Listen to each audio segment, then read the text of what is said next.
काफी सारे फाउंडर्स का रहता है कि कंपनी तो बनानी है बट कैसे बनाए, ये कैसे होगा, मार्केटिंग कैसे करेंगे, ये प्रोडक्ट R&D कैसे होता है, रिसर्च कैसे करते हैं, लैब कैसे बनता है। कोई भी फाउंडर्स को ना मैं भी यही एडवाइस करूंगा, हर एक का ये होता है कि मुझे 1000 करोड़ की कंपनी बनी है, 5000 करोड़ की कंपनी बनानी है, बट उसके लिए जाने के रास्ते बहुत सारे हैं। तो आप कोई भी रास्ते पे हर एक रास्ते एक साथ ओपन कर दोगे ना तो आप घूम जाओगे। Was Shark Tank a way to get investment, or it was just another marketing gimmick or a marketing strategy from your brand's perspective and end? उससे पहले ये लाइन हमारा क्लियर था, हम अपना बेस्ट एफोर्ट देके शार्क को हमारी कंपनी के अंदर लाने के लिए, बट मतलब ये क्लियर था कि हम पीनट बटर की कंपनी, पीनट के भाव में नहीं देंगे, मूंगफली के भाव में कंपनी को नहीं बेचेंगे। बिकॉज हमें जहाँ पर पहुँचना है वहाँ पर हम कैसे भी पहुँच के रहेंगे। पीनट बटर हमने जब लॉन्च किया तब तो किसी ने लॉन्च नहीं किया था, आज क्यों लॉन्च कर रहे हैं? क्योंकि वो कॉपी पेस्ट है, जब चल गया तो सब लोग लेके आ रहे हैं। हमने जब लॉन्च किया तब वो इनोवेशन था। How do you make sure that your products are healthy and are not just marketed as healthy? हमारा पूरा इन्वेंटरी ऑलमोस्ट 2-2.5 करोड़ का इन्वेंटरी हमारा वेयर हाउस में था, वो बंद हो गया। 70% इन्वेंटरी पूरा जल चुका था, बट जो 30% बचा था ना वो सेलेबल नहीं था, हम किसी भी हाल में उसको सेल नहीं कर सकते। एक टाइम पर 2 महीने के बाद हमारे पास बैंक में कोई रुपये नहीं थे, क्योंकि हमें नया पूरा इंफ्रास्ट्रक्चर बनाना था, हमारे पास कोई पैसे नहीं थे कि हम टीम की सैलरी कर पाए। 5-6 घंटे मीटिंग किया ना, उसके बाद जो एंड रिजल्ट था ना हमारा कि भाई जो कुछ भी हुआ है हम इसको वापस से बनाएंगे, पहले से बनाएंगे, पहले दिन में जो मेहनत करी थी उससे 2 गुना मेहनत करेंगे, इसको वापस से लेके बनाएंगे। जितना भी टाइम लगे, टाइम ज़्यादा लगेगा और क्या है, चाहे आप कितने भी लोवेस्ट पॉइंट पर पहुंच जाओ, देयर वाज ऑलवेज लाइट। अगर वो एक लाइट के सहारे भी आप धीरे धीरे एक स्टेप आगे लेना चाहोगे ना, तो धीरे धीरे वो लाइट ब्राइट होती जाएगी और आपके रास्ते और खुलते जाएंगे। This is not promotion. क्या है आपके प्रोडक्ट में ऐसा जो कि औरों से डिफरेंट बनाता है इसको?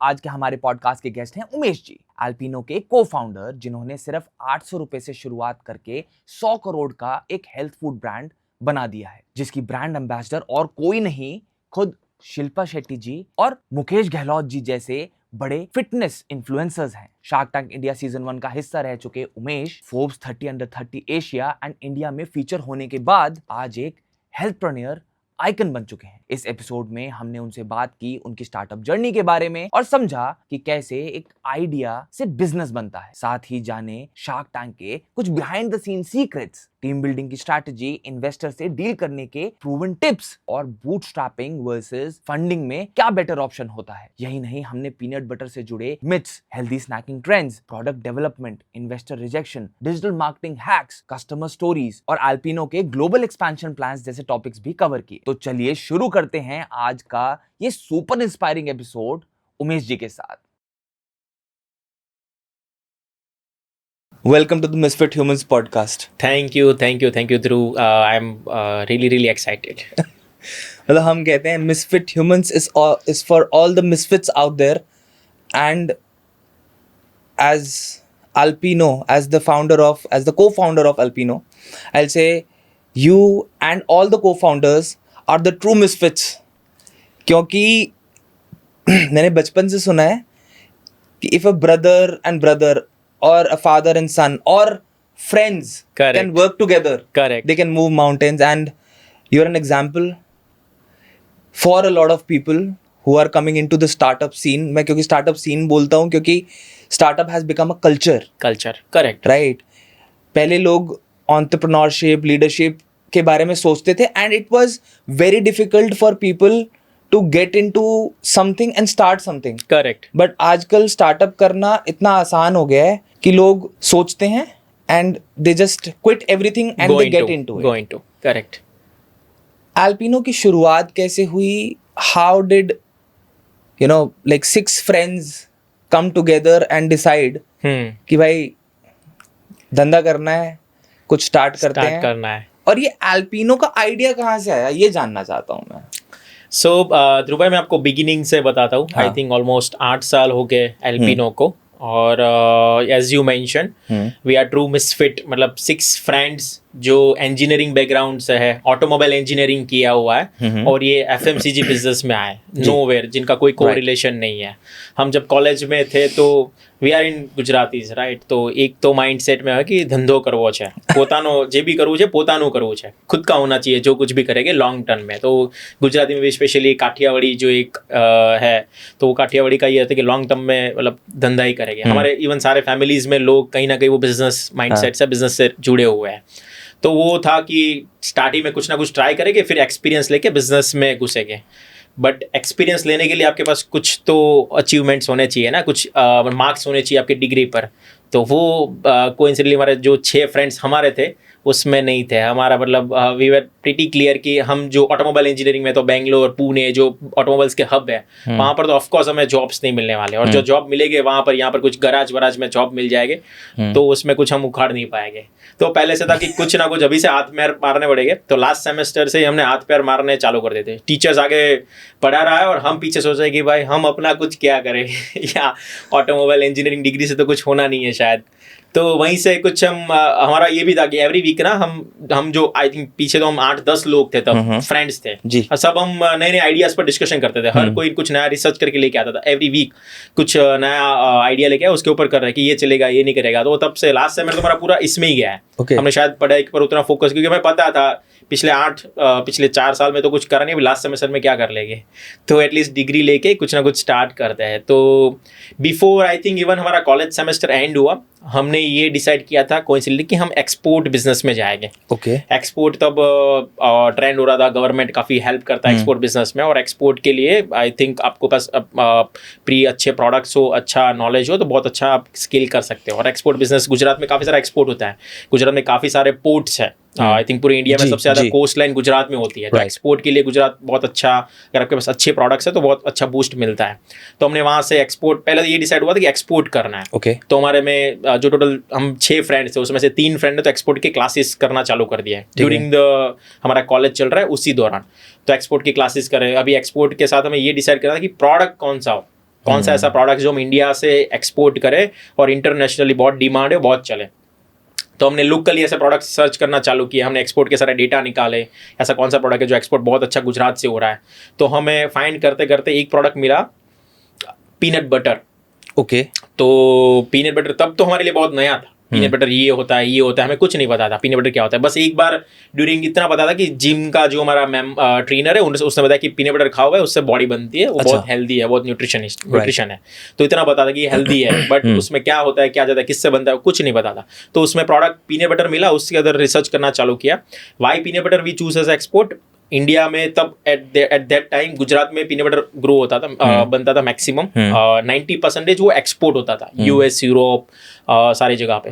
तो 90% अगर एक्सपोर्ट हो रहा है तो इंडिया में भी डोमेस्टिक अपॉर्चुनिटी हो ही सकती है। इंडिया में क्यों नहीं बिक रहा है, वो हमारा सेकंड क्वेश्चन था कि अगर वर्ल्ड वाइड इसका डिमांड है ऑलरेडी, यूरोप US में तो लोग सालों से पीनट बटर खा रहे हैं, तो इंडिया में क्यों नहीं चल रहा है। तो फिर हमने शिफ्ट लिया कि वही भेड़ बकरी वाली चाल में चले कि हम एक्सपोर्ट में चले जाए। ऑलरेडी 90% लोग इसको एक्सपोर्ट कर रहे हैं बना के, तो हम उसी में घुसे और उसको कम्पीट करें रेट के साथ। उससे बेटर क्यों ना कुछ इंडिया में हाथ पैर लगाए, अगर चल गया तो बड़ा ब्रांड बन जाएगा, अगर नहीं चला तो कुछ और ट्राई कर लेंगे। अभी तो बहुत यंग एज है, कुछ नया ट्राई कर लेंगे। तो उस धीरे धीरे फिर हमने एक्सपोर्ट से माइंडसेट शिफ्ट किया गुजरात अपने इंडिया के, और इंडिया के ऊपर रिसर्च करना चालू किया कि कहाँ पर कैसे इसको ग्रो कर सकते हैं। और हमें हार्डली 2-3 ब्रांड मिले पीनट बटर के ऊपर एट टाइम, और वो भी पीनट बटर सेंट्रिक नहीं था। देयर वाज नो ब्रांड की जो पीनट बटर के ऊपर अवेयरनेस के ऊपर वर्क कर रहा था।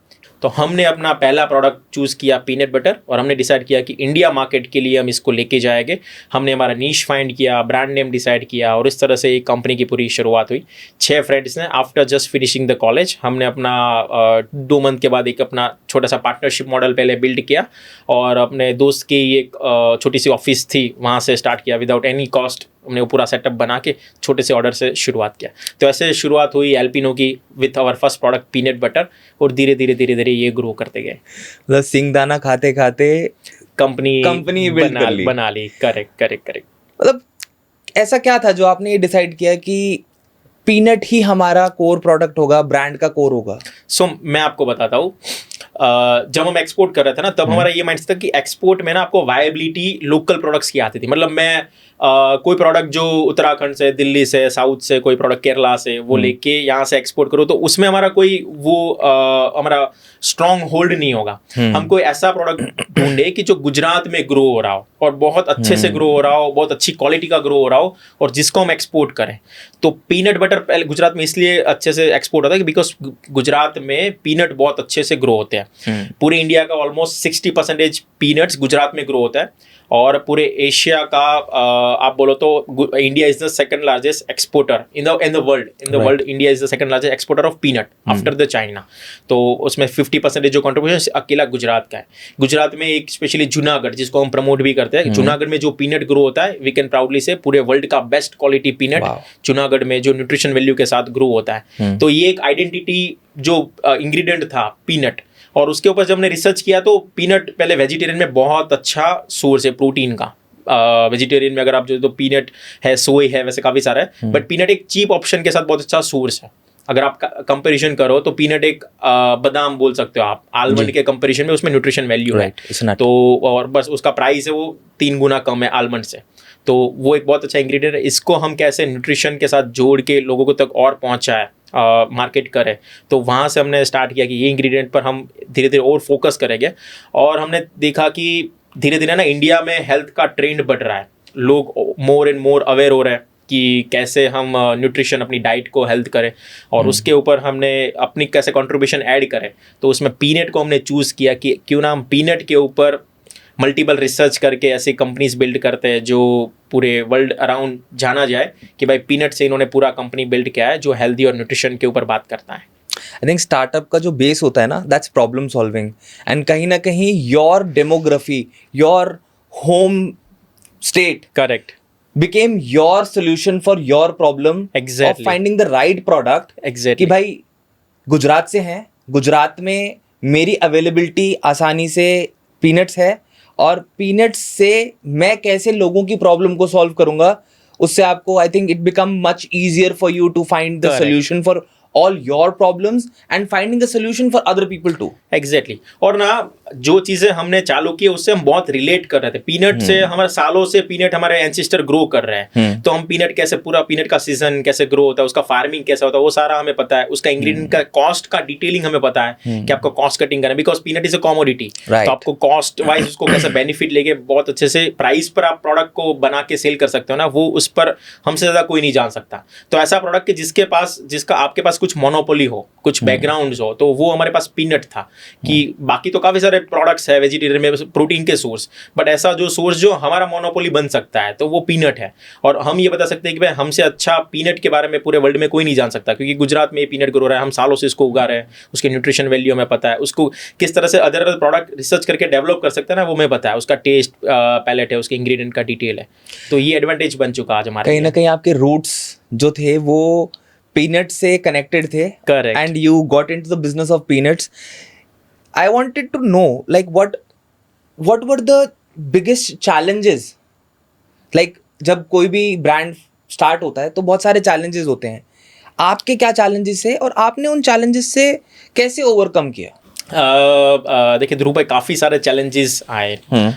हम जब 6 फ्रेंड ने जब कंपनी चालू की थी ना, अर्ली डेज, तो उस दौरान उतने सारे पॉडकास्ट ये नहीं थे, उतने सारे फाउंडर्स आगे आके इन्फॉर्मेशन नहीं बता रहे, शार्क टैंक जैसा कोई प्लेटफॉर्म नहीं था, मार्केटिंग प्लेटफॉर्म नहीं था, तो उतना अवेयरनेस नहीं था हमारे अंदर भी कि ये कंपनी कैसे रन होती है, कैसे बिल्ड होती है, डिफरेंट प्रॉब्लम को कैसे सॉल्व करें। बट एक माइंडसेट था कि हम जो भी करके वो जुगाड़ करके सीख के उसको तोड़ देंगे, लर्न करेंगे, अंदर तक घुसेंगे जब तक हमें आइडिया नहीं आता, बट हमें कहीं ना कहीं से वो साथ मिल जाए। एक सबसे पहला जो हमारा प्रॉब्लम था कि हमें ये कंपनी को बिल्ड करना है, प्रोडक्ट कैसे डेवलप करना है, उसका कुछ अवेयरनेस नहीं था। तो हमने अराउंड द कम्युनिटी से ना बहुत हेल्प मिली वो स्टार्टिंग में, बिजनेस डिफरेंट बिजनेसेस के, बिजनेस को ऐसे आप स्टार्ट करो, ऐसे बनाओ, इस तरह से फॉर्मेशन करो। कंसल्टिंग भी हमने काफ़ी सारी ली, सेल्स के अंदर कंसल्टिंग ली, मार्केटिंग के अंदर कंसल्टिंग ली, क्योंकि हमारा जो नॉलेज था वो तो ऑटोमोबाइल इंजीनियरिंग बैकग्राउंड एक्सपीरियंस और पीनट इंडस्ट्री एफएमसीजी इंडस्ट्री में कैसे रन होता है उसका तो हमें कोई एक्सपीरियंस नहीं था। तो उस दौरान उतने रिसोर्स शायद कम थे कि जो एफएमसीजी फाउंडर्स आके बता रहे थे, तो हमने जो लोकली जो भी रिसोर्सेज थे उससे सीखा, अंडरस्टैंड किया कि भाई एफएमसीजी बिजनेस सेल्स टीम ऐसे बनती है, मार्केटिंग ऐसे होता है, कंपनी का ऑपरेशन ऐसे चलेगा, R&D ऐसे चलेगा। तो हमने 6 फाउंडर्स ने ना अपनी रिस्पॉन्सिबिलिटी डिवाइड कर दी। हमने सबने डिसाइड किया कि हमें एक चीज़ में मास्टर बनना है, हमारे जो भी कोई प्रोडक्ट्स है। तो मैंने स्पेशली लिया कि सेल्स का मैं मास्टर बनूंगा, एफएमसीजी बिजनेस में सेल्स कैसे होता है उसको मैं तोड़ूंगा, टॉप टू बॉटम सारा कुछ सीखूंगा, डिस्ट्रीब्यूशन कैसे होता है, चैनल नेटवर्क कैसे होता है, सेल्स के प्राइसिंग कैसे होते हैं, कस्टमर माइंडसेट क्या होता है, वो सारा कुछ मैंने सीखा। एक फाउंडर ने पूरा प्रोडक्शन, R&D, मार्केटिंग, ये सब ने रिस्पॉन्सिबिलिटी डिवाइड की ना, तो हमारा जो लर्निंग फेज था ना वो फास्ट डेवलप हो गया। क्योंकि मुझे मास्टरी करनी है, मेरे 2-3 डिपार्टमेंट है उसके अंदर, मेरे जो पार्टनर है उसको मास्टरी करनी है अपने 2-3 डिपार्टमेंट के अंदर। तो ये फेज हमारे लिए फास्ट लर्निंग से लेके धीरे धीरे चैलेंजेस है ना वो दूर होते गए, कि ऐसे ऐसे सीखते जाओ, ऐसे ऐसे लर्न करते जाओ और ग्रो होते जाओ। तो ये जो काफ़ी सारे फाउंडर्स का रहता है कि कंपनी तो बनानी है, बट कैसे बनाए, ये कैसे होगा, मार्केटिंग कैसे करेंगे, ये प्रोडक्ट R&D कैसे होता है, रिसर्च कैसे करते हैं, लैब कैसे बनता है। वो हमने कम्युनिटी का बहुत सारा हेल्प लिया। हमने लोकल कम्युनिटीज़, काफ़ी सारे रिसर्च और R&D के कम्युनिटीज़ है उसके साथ जुड़े, वहाँ पर जाके उनके साथ मिले, उनके साथ विजिट किए, काफ़ी सारे फैक्ट्रीज भी हमने विजिट किए, उनके ऑपरेशन जाने। तो ये हमें बहुत इनिशियली हेल्प किया चैलेंजेस को ओवरकम करने में। उमेश भाई, एक ऐसा decision, see I think every startup has a lot of problems in the initial days, और बहुत सारे चैलेंजेस होते हैं, बट वो कौन सा डिसीजन था that proved as a game changer for Alpino? And उसके साथ I want to know the key lessons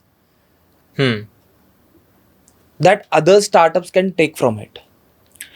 एक डिसीजन जो मैंने आपको बताऊं ना, अगर हमारा विजन है कि हमें FMCG फूड कंपनी बनानी है, बट FMCG फूड कंपनी के अंदर तो बहुत सारे प्रोडक्ट्स बन सकते हैं, बहुत सारी चीज़ें हो सकती है, राइट।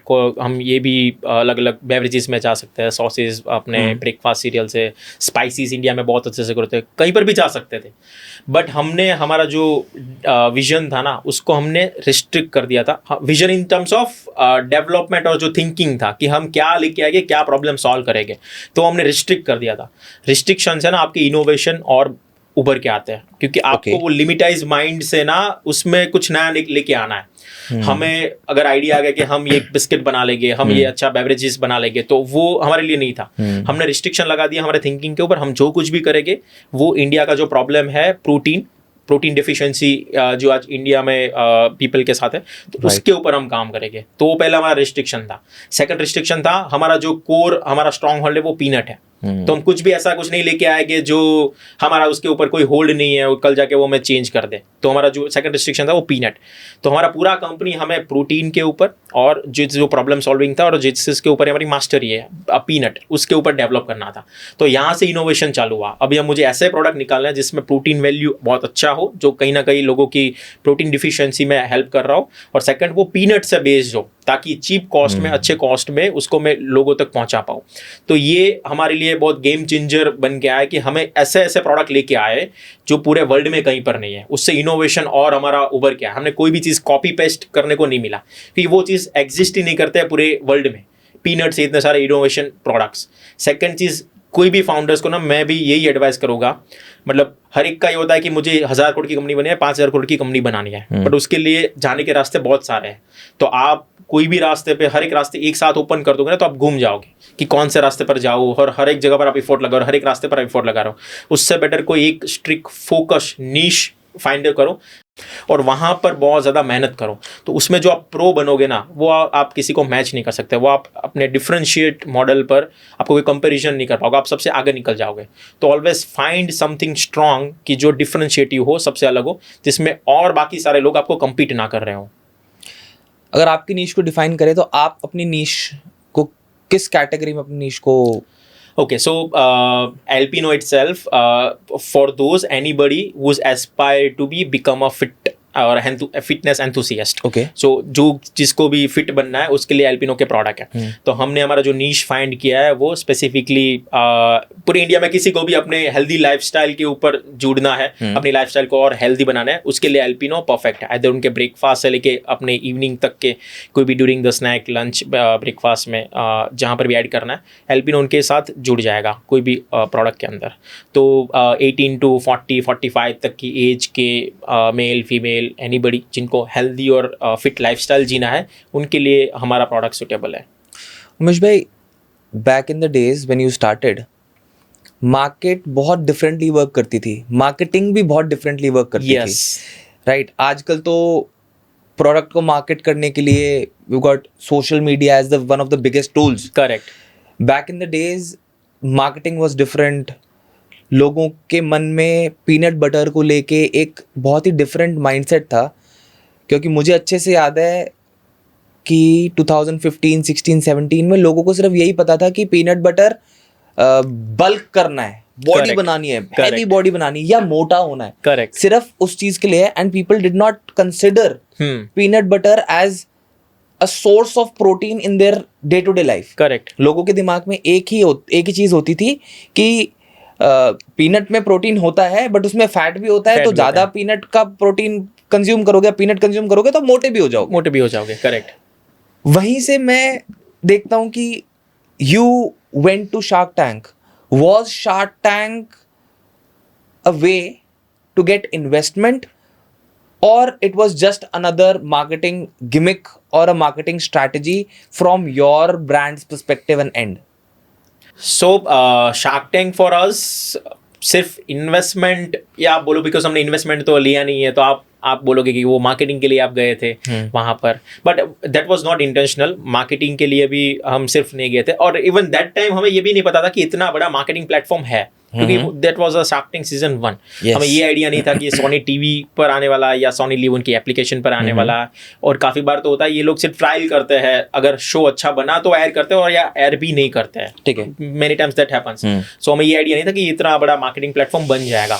तो हम ऑफकोर्स शार्क टैंक पर अपना एक्सपीरियंस सीखने गए थे और वहाँ पर ऑफकोर्स अगर इन्वेस्टमेंट मिलती तो इन्वेस्टमेंट लेने के लिए गए थे और शार्क से कुछ ना कुछ और उनकी एडवाइस और हेल्प लेने के लिए गए थे हमारी कंपनी के अंदर. बट एज ऑफ नाउ तो आई थिंक काफ़ी सारे जो फाउंडर्स है, जो पिचेस है, वो मैं देख रहा हूँ कि सिर्फ मार्केटिंग प्रोस्पेक्ट से आ रहा है. उनके जो वैल्यूएशन है वही उस लेवल पर उन्होंने पहुंचा जहाँ आई थिंक उनकी सेल्स भी नहीं पहुंच पाएगी कभी तक उनकी वैल्यूएशन तक. तो वो मार्केटिंग गिमिक के लिए लेके आ रहे हैं. But for us that was not a marketing gimmick.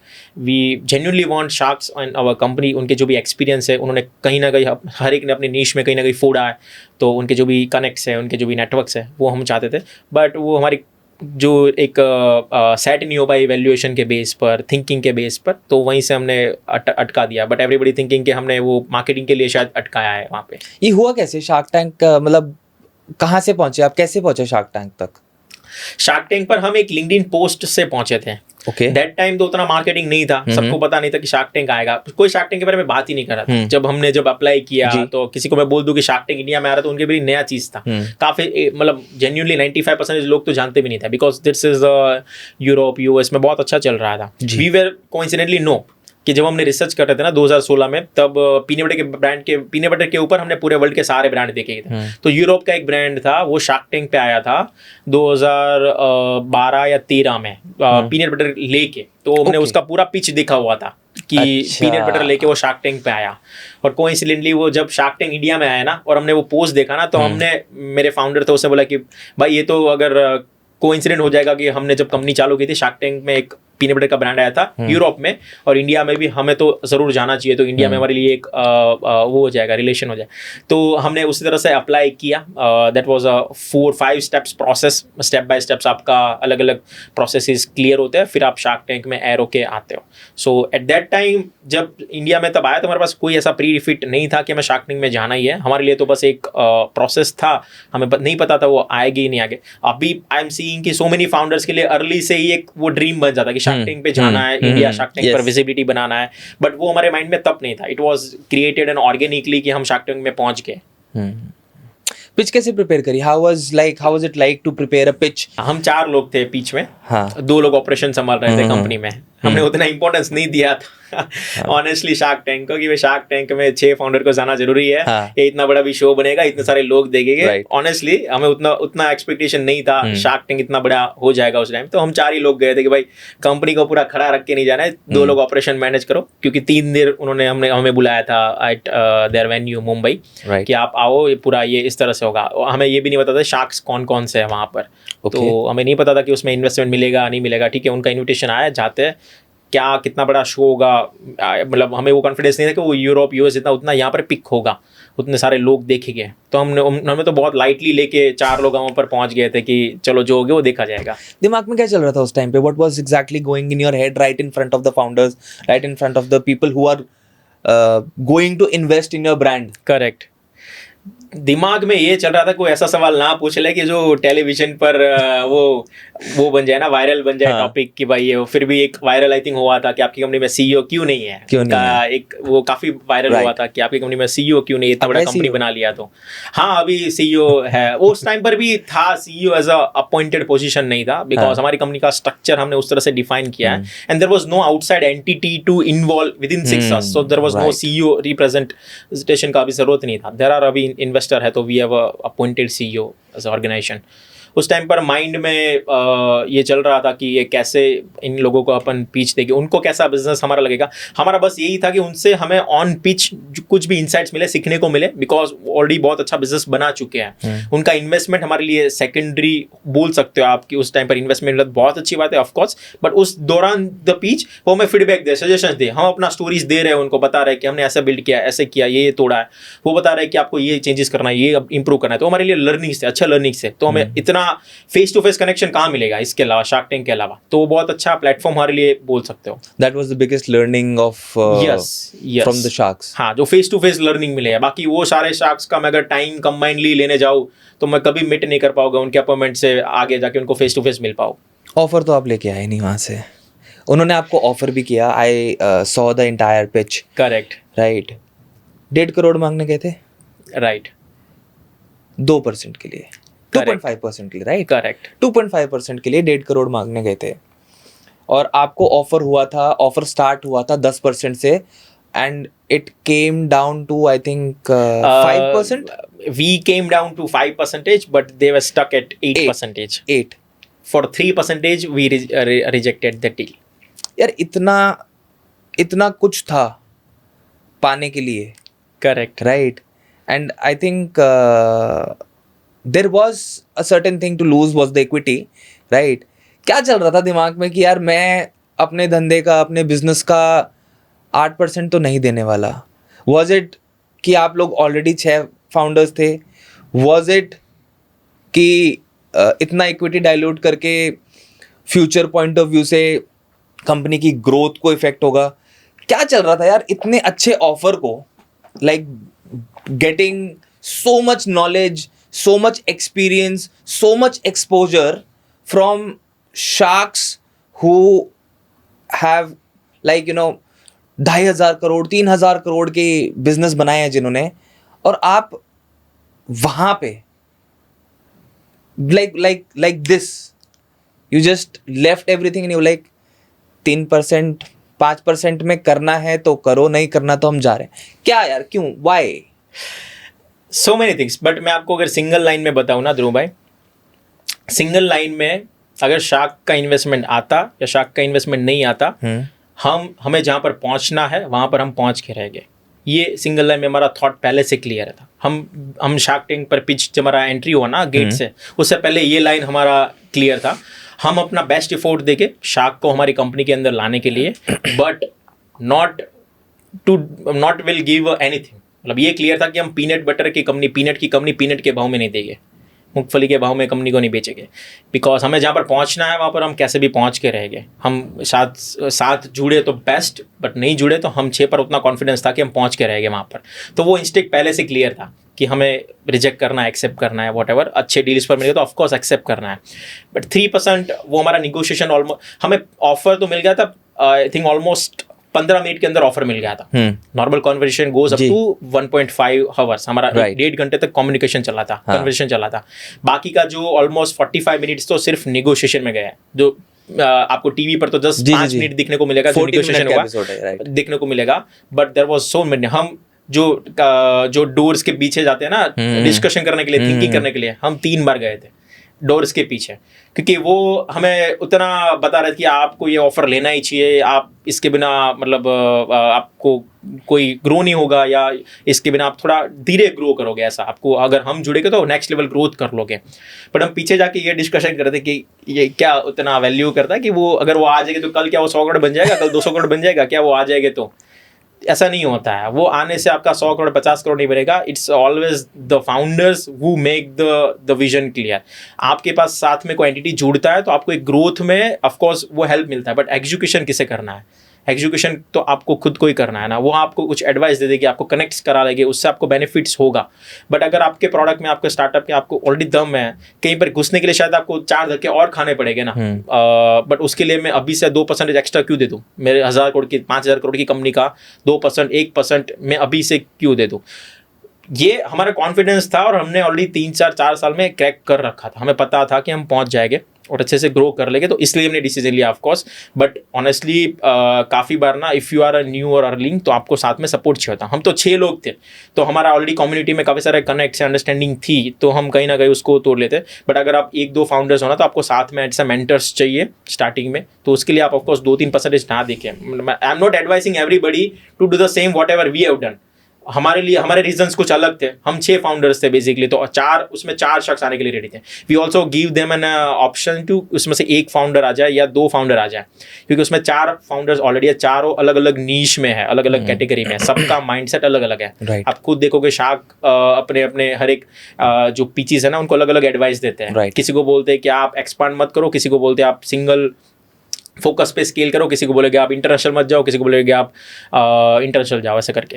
तो सबके एडवाइस अलग अलग है। अगर हम 4 और लेते हैं, हम 6 हैं, 4 और लेते हैं, 10 हो जाते हैं। अभी 10 के माइंड को, विजन को अलाइन करना है फॉर द लॉन्ग टर्म।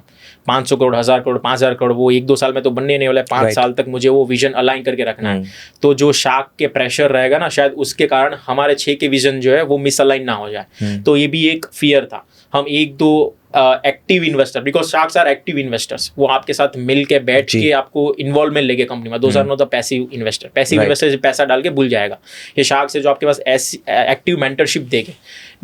तो एक्टिव मेंटरशिप को बहुत क्यूरेटिवली सोच समझ के लेना होता है। आप किसी को भी ले लोगे और वो अपने पार्टिसिपेशन के साथ आपकी ड्यूरिंग द मीटिंग्स में अगर आपको कुछ ऐसे चीज़ बताएगा, अगर आप उसका चीज़ वो नहीं मानोगे, तो शायद आपके चीज़ में, रिलेशन में ख़राब हो सकते हैं।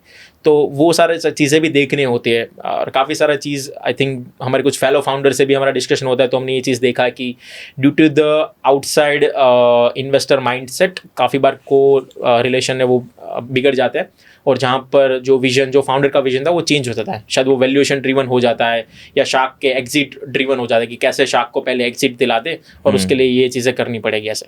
तो वो काफ़ी सारी चीज़ें सोच समझ कर कैसे चीज़ें हमारी कंपनी में ना हो, हमने डिसीजन लिया कि शायद 3% अभी के लिए वो ज़्यादा है। बहुत सारे लोग बोलते हैं it's so difficult to say no when it comes to the future of your brand. Correct, right. What are the biggest behind the scenes secrets of Shark Tank? मैं जानना चाहता हूँ, क्योंकि बहुत कुछ चल रहा होता है ना वहाँ पे, बहुत सारी चीजें चल रही होती हैं। आप 4 लोग वहाँ पे सामने खड़े हो और आपके सामने लाइक इतने बड़े बड़े फाउंडर्स बैठे हैं जो कि इंडिया के ही नहीं, सिर्फ वर्ल्ड वाइड भी they are running the top brands, right? They are big unicorns. Correct. तो ऐसा नहीं लगता कि यार गलती कर दी, या I just want to know the behind the scene, secrets that are there. Shark tank में कोई भी जो पिक्चर्स है ना, वो एंट्री करते हैं ना, उसके ऊपर उतना पहले से प्रेशर बन गया होता है, क्योंकि शार्क ग्रिल करने वाला है आपको पूरा वहाँ पर ऐसा शार्क ही बनने वाला है, राइट? आपका कम्युनिकेशन है, उनका ऑलरेडी एक ऑरा है जो बना हुआ है, and you are going as आप समझ लो आप एक इंटरव्यू में जा रहे हो, जहाँ पर खड़े हो आप, सामने 5 लोग बैठे हो और आपको वो ड्रिल करने वाला है, आपने कैसे किया, क्यों किया, ये क्यों किया, ऐसा करके आपके मिस्टेक्स भी वो ओपनली बताएंगे, क्योंकि ये सारा चीज़ें एयर होने वाला है ना। यू हैव टू बिहेव और आंसर वेरी कॉन्फिडेंटली, स्ट्रिक्टली। आप क्या बता रहे हो वो सोच समझ के बोलना है। तो एक प्रेशर बना हुआ है फाउंडर्स के माइंड के ऊपर कि भाई मैं ये शार्क के ऊपर ये देने वाला हूँ। बिहाइंड द सीन आपको मैं बताऊँ तो पहले तो मतलब शार्क्स और पीच पे ऊपर जो पीच देने वाला है उसको नहीं पता है सामने कौन शार्क बना, क्योंकि शार्क रोटेशन में आते रहते हैं। शार्क को नहीं पता है सामने पीच देने कौन आ रहा है, उसकी क्या वैल्यूएशन है, क्या कंपनी है, क्या प्रोडक्ट है, कुछ नहीं पता है। This is just a real interview कि जहाँ पर सामने बंदा जस्ट गेट से एंट्री कर रहा है और यहाँ पर जो शार्क बैठा है उसको फर्स्ट टाइम देख रहा है और उसका फर्स्ट टाइम कंपनी का स्टोरी सुन रहा है। तो दोनों के लिए एकदम ब्लैंक होता है बिफोर द वो जो पिच क्रिएट होता है। उसके अलावा सेकेंड चीज़ आपको जो दिखता है ना 15 मिनट के अंदर, वो मैं बताऊँ तो ऑनेस्टली उसमें मैक्सिमम मसाला होता है। तो क्योंकि वो general house hold normal audience के लिए जाता है, तो काफ़ी चीज़ें आपने कुछ बोला अलग है बट उसके एक्सप्रेशन कुछ अलग दिखेंगे। माइट भी आपने बोला फनी होगा, बट उसका एक्सप्रेशन आपको पूरे टेंशन वाले दिखेंगे कि जो फाउंडर है बहुत टेंशन में आ गया है, सामने ने क्वेश्चन पूछा है तो इतना टेंशन में आ गया ऐसा। तो ये पूरा कम्युनिकेशन है, इट्स गोज अराउंड 1.5 आवर्स। ये 15 मिनट में कोई भी शार्क भी डिसीजन नहीं ले पाएगा। इन्वेस्ट करना है उसके 1-2 करोड़ इन्वेस्ट करना है तो वो कैसे करेंगे, वो आपका पूरा 1.5 आवर्स का पूरा लॉन्ग डिस्कशन में आपको पूरा समझ के एंट्री करेंगे वहां पर। बहुत सारे लोगों को ऐसा लगता है कि शार्क टैंक जो है ना, appearing on shark tank will be overnight success. Reality क्या है? नहीं, ऐसा कुछ नहीं है। आप शार्क टैंक से आके शायद आपको एक अच्छा विजिबिलिटी जरूर मिल जाएगा, बट आप समझ लो वो शॉर्ट टर्म है। ओके, मेरे ब्रांड को विजिबिलिटी मिला था, बट अगर मेरे प्रोडक्ट में दम नहीं है, मैं राइट जगह पर प्रोडक्ट अवेलेबल नहीं हूँ, हाँ मेरा प्रोडक्ट मार्केट फिट नहीं है, तो वो विजिबिलिटी का कोई फायदा नहीं है। आप वो पहले से ही क्रैक कर लो, पहले से अंडरस्टैंड कर लो, क्योंकि शार्क टैंक बार बार आप जैसे प्लेटफॉर्म को बार बार नहीं मिलेंगे। आपको एक बार जो प्लेटफॉर्म मिला है उसका मैक्सिमम यूटिलाइजेशन आप कैसे करो उसके ऊपर फोकस करो। उससे पहले आपका सब कुछ ऑलरेडी क्लियर हो। बहुत शार्क टैंक जैसे प्लेटफॉर्म पर जाने से पहले आपका सब कुछ क्लियर होना चाहिए। शार्क टैंक मीन्स मतलब आप समझो ना 15 मिनट का जो आपको स्लॉट मिल रहा है, अगर आप वो ऑर्गेनिकली लेने जाता हो तो आपको ऑफकोर्स 2-3 करोड़ में पड़ता।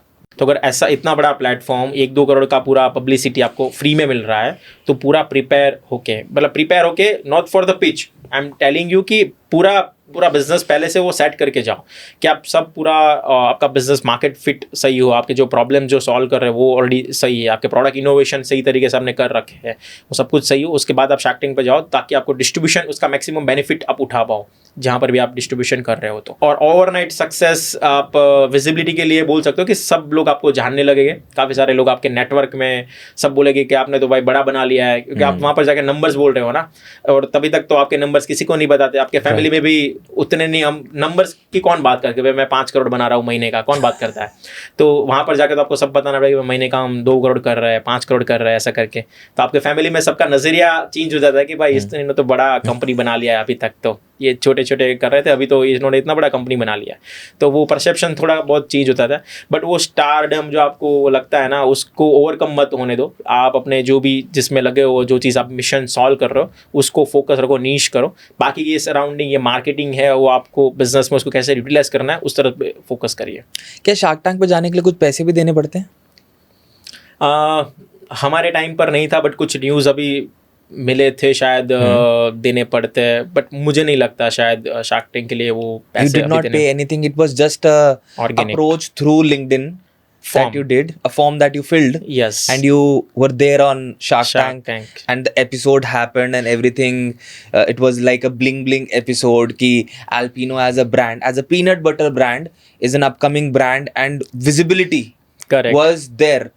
क्या आपको लगता है कि शार्क टैंक का जो एक्सपोजर आपको मिला उससे आपकी सेल्स में कुछ बढ़ोतरी हुई? क्या आपके ब्रांड को एक्चुअल में वो एक्सपोजर मिला जो आपको लगता है कि आप किसी और मीन से नहीं पा सकते थे? 100%। मतलब इतना बड़ा प्लेटफॉर्म मेरे को कहाँ पर मिलता, इतना बड़ा organic visibility.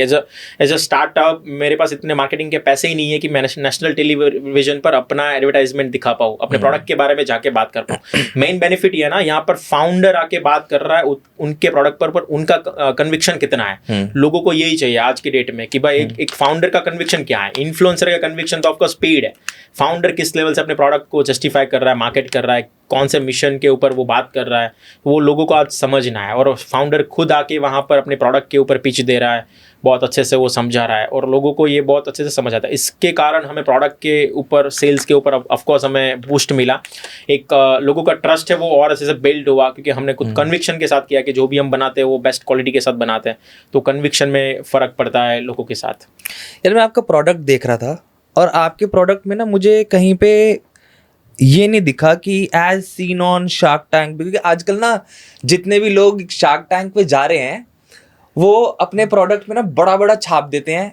For us it's too much costly to add a shark tank, but हमने कुछ टाइम के लिए किया था, ऊपर स्टिकर लगा के, और हमारे प्रोडक्ट में राइट इन्फॉर्मेशन ज़्यादा जाना और ज़रूरी है। बेटर देन हम मार्केटिंग कुछ और प्लेटफॉर्म से कर सकते हैं। ऑलरेडी हमारे जो मार्केटिंग लिफलेटिंग है उससे हम वहाँ पर ऐसे शार्क टैंक डालते हैं। अगर हम एग्जीबिशन कर रहे हैं तो बड़े से बैनर में डाल देंगे लोगो, अगर वेबसाइट है तो वहाँ पर भी आपको देखने को मिल जाएगा, हमारे सोशल मीडिया पर देखने को मिल जाएगा।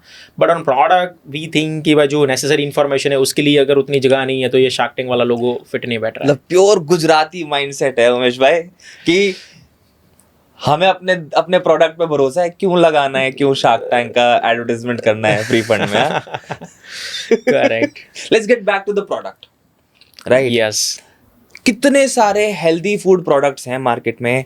There is Whole Truth, there is My Fitness, there is Pintola, yes. Right? Now there are influencers who are getting into the peanut butter brand, correct. right? What makes Alpino different? Alpino का root जो है हमारा बहुत strong है। कैसे? हम जड़ से जुड़े हैं। हम बोलते हैं कि हम जड़ से जुड़े हैं। हम जड़ से मतलब हम गुजरात में जहाँ पर home ground best ingredient grow होता है ना, हम वहाँ से जुड़े हैं। हम वहाँ से बेस्ट क्वालिटी का इंग्रेडिएंट लेके आते हैं वर्ल्ड तक।